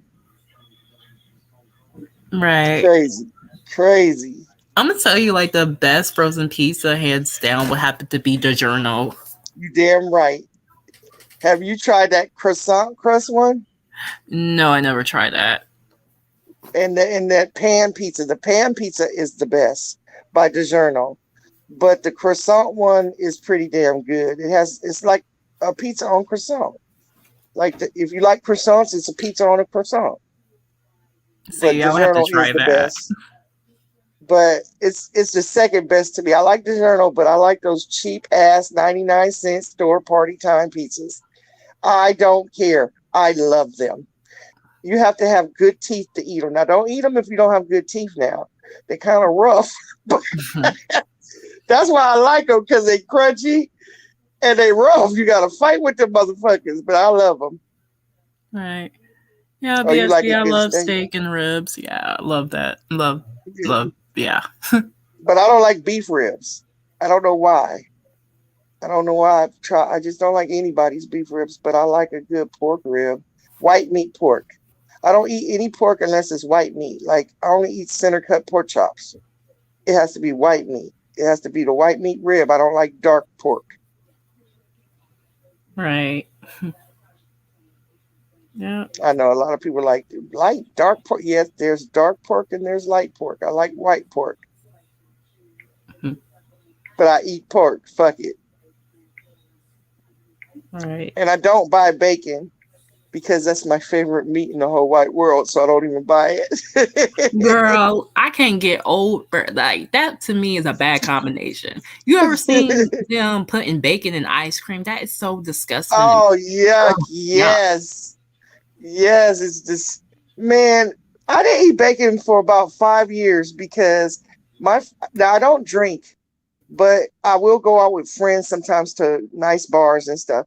And they took me to a bar in Beverly Hills, and they had bacon instead of little hors d'oeuvres or peanuts and stuff.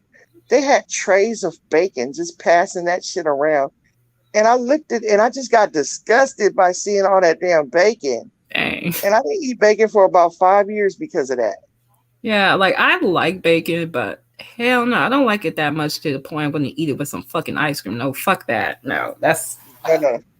good. But I love bacon to the point where I don't I buy bacon for like Christmas morning for waffles and bacon. I don't buy it because I'll eat it. I could just eat it on some bread by itself or some bread and mayonnaise. I don't eat eggs. I hate eggs and I don't even drink milk. I hate milk. I take I love calcium. eggs. I know my kids. Well, my daughter love eggs too, and I think I just look at her plate and get disgusted. I just love hate making eggs. omelets and shit. Like, okay, she likes omelets too. She likes that microwave crack an egg shit.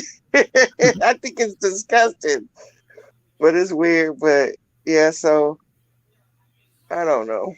And then I might not eat tonight because this is the type of weed that don't give you the munchies, which is another bad habit of mine. I got some fruit. Every week I buy a watermelon, a cantaloupe, honeydew, and pineapple, and I cut them all up and put them in a big dish, in a big Tupperware thing, and I put it in the refrigerator.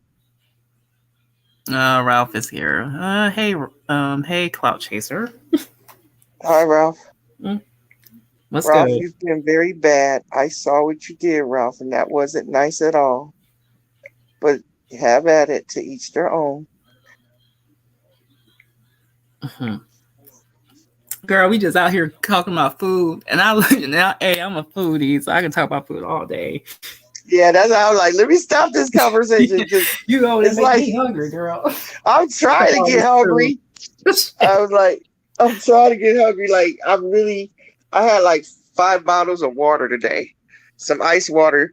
Like, I like putting that water bottles in the deep freezer, and when you crack them, it's like slushy come up from the bottom. I could drink like 2 of those at a time, and I think I'm kind of full off water right now. Right. But I probably will go have some of that fruit I got cut up in there. I think I done got too lazy to cook. I done already packed up their goddamn food they had from dinner. Yeah. So they good. And this is another thing. Like, growing up, I didn't care for kids' meal. Like, I started eating a fucking Big Mac at 3 years old. I never wanted a fucking kids' meal. Right. Well, when I was little, I wanted the soda and the French fries from the Happy Meal. I never ate the burger. I was picky I was a bone. Look, I've been 6'1" since like the 10th grade, and back then I weighed like 140 pounds at 6'1".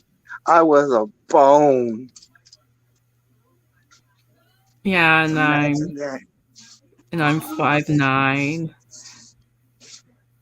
And I developed earlier in life. Puberty goes. Shit, my shit didn't pop out. It was like it popped out overnight one day. It was like, what is this? Oh my goodness.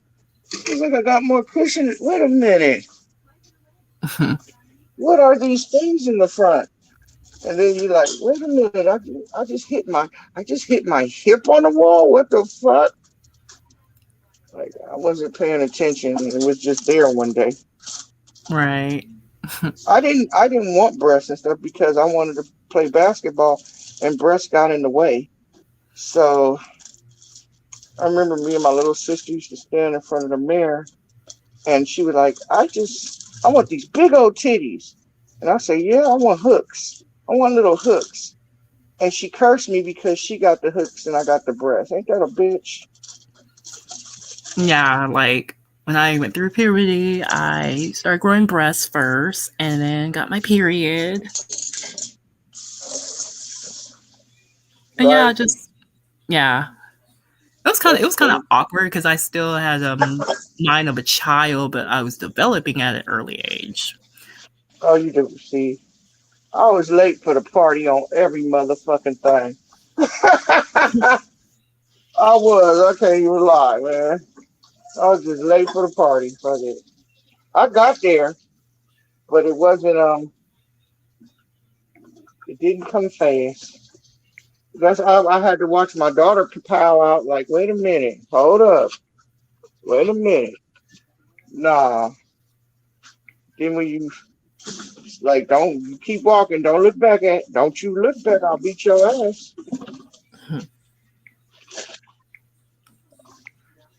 Yeah, she developed faster than me.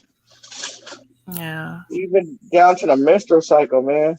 That shit didn't happen to me until the day after my 15th birthday. Crazy shit. Hell, I still remember the date of when I had my period. It was June of 2001. Man. And thank God I Okay. wasn't even fucking in school because that would have been embarrassing as fuck. No, that's I wasn't looking for nothing. It just happened one day. Like, wait a minute. Brush your teeth. Oh, you in the trash bag? Okay. And then brush your teeth, please. It's almost And bedtime in one's California. asking, y'all ever had Indian curry? Girl, I love Indian food. Yeah. I love me some Like, Indian food. like my neighbors across the street when I was young had a restaurant with that food, and it was too spicy for me. They used to always bring me stuff to try. I haven't tried it as an adult. I know when I was a child it hurt. It hurt going in and it hurt coming out. Yeah, and it's so good, but goddamn, their spices is so strong. Like you can smell that shit. Like Right. you that shit get all around your clothes and shit. Like their smell is so strong, but it's so good though. Right. I have to try it as an adult. I have to make sure it's somewhere that people are bragging about though. I don't know. I tried it when I was a child. I used to like that little bread. They made some sort of bread. I like that. Yeah, yeah, I love their Like bread. So good. like my kid's father, he's from he was born out here, but he's a Ghanaian. His father is from Ghana, and I used to go to their functions all the time. And it got to the point where I would be like, man, stop off and let me grab a burger, because I can't eat that shit. I mean, I would have to sit there with a glass of milk just not to insult people. Like, oh no, fuck, I don't give a damn what these people think of me. I can't do this anymore. It hurts going down. It hurts coming out. I can't do it no more. Real African food will burn your ass up. Right. BSC says Thai fried rice is where it's at. Fried rice. Is that Chinese food? No, it's Thai food. Food from Oh, Thailand. Thai food. Okay. I've never tried Thai food, and I don't like Chinese food. Told you I'm a picky eater. Like, I love would be Chinese food. a fun date. Like, will you take me to a fancy restaurant and I'm looking at the cheeseburgers? Yeah. Yeah, so there's a couple of things I would like to try Thai food. I've Yeah, tried I Chinese tried food. Thai food before. That was years ago. They have these restaurants out here popping up everywhere called Poke, Poke. And I went in there just to look at it, and it's a lot of raw food, raw meat, like little pieces of raw turkey and shit. I was like, not for me. PSC says, seems like as blacks we have to endure spicy food to prove our blackness. Shit, let me tell you Yeah. something. I put some hot sauce on my fried chicken. I put hot sauce on my pizza. You can't get any blacker than that. Yeah, I use that Louisiana hot sauce on pizza, y'all. I'm a weirdo. And Oh yeah, I like love sushi too, BSC. It's, oh my gosh, man. That shit's so good. Like I love the California roll. I love the spicy sauce they put around it. That's so fucking good. see, and it looks so pretty to me, but I don't think I like sushi. Fuck it, I don't want to talk about it. I've never tried a sushi in my life, but my Girl, I'm kids telling love you, it. it's really good. You should try it. Yeah, my son was trying to get me to try one with he said it was seafood, shrimp in it, some in the middle, and rice surrounding it. And I was like, nope. But what's crazy is they know how to eat it, they like it, and they know how to use chopsticks. I was like, who taught you that? Yeah, that's pretty good. Yeah, so it just trips me out. What time is it? Love you. But yeah, if you tried it, you would love it because it's really that good. I'm scared. First Ain't of all, I me don't like scared. I rice. love. I'm telling you, girl. With me, I love trying out all types of foods because you never know, you might like it. Yeah, and that's what my problem is. I'm scary. And then here's the thing. I live on the beach. Okay, so I see seaweed every day, and that shit looks dirty. that, shit, that shit stinks. And it got flies flying all around it. And it Wow. looks dirty. So I guess in my head, I'm like, yucky poo poo caca seafood. I mean seaweed. Damn. So my friend brought cactus soup into the office, and she was like, "Try it." I was like, "What did you say it was?" She said cactus. I was like, "Girl, I got some in my backyard. I ain't never seen that shit as edible. Doesn't look appealing to me. What the hell?" And she was like, "No, you take the stickers off of the green part and you put it in the stew." I'm like, "No, I'm good. I'm good. I don't need no cacti." Right. About to get off of here. All right. But I had fun talking to you. Yeah, it was great. It was great. Girl, we I'll out see here you. they talk about food and shit. I know. Now you got to go find something to eat. I'm about to go eat some fruit. Goddamn it. Let's do this. Shit. This was nice. It was nice talking to you though. But I holla at y'all. Thanks everyone for coming through. And I'll holla at y'all later. Peace. Oh, and another thing. If you're going through mental issues, get help. Real talk. Get help. Stop obsessing about people who you don't know. Get help. And that's all I gotta say.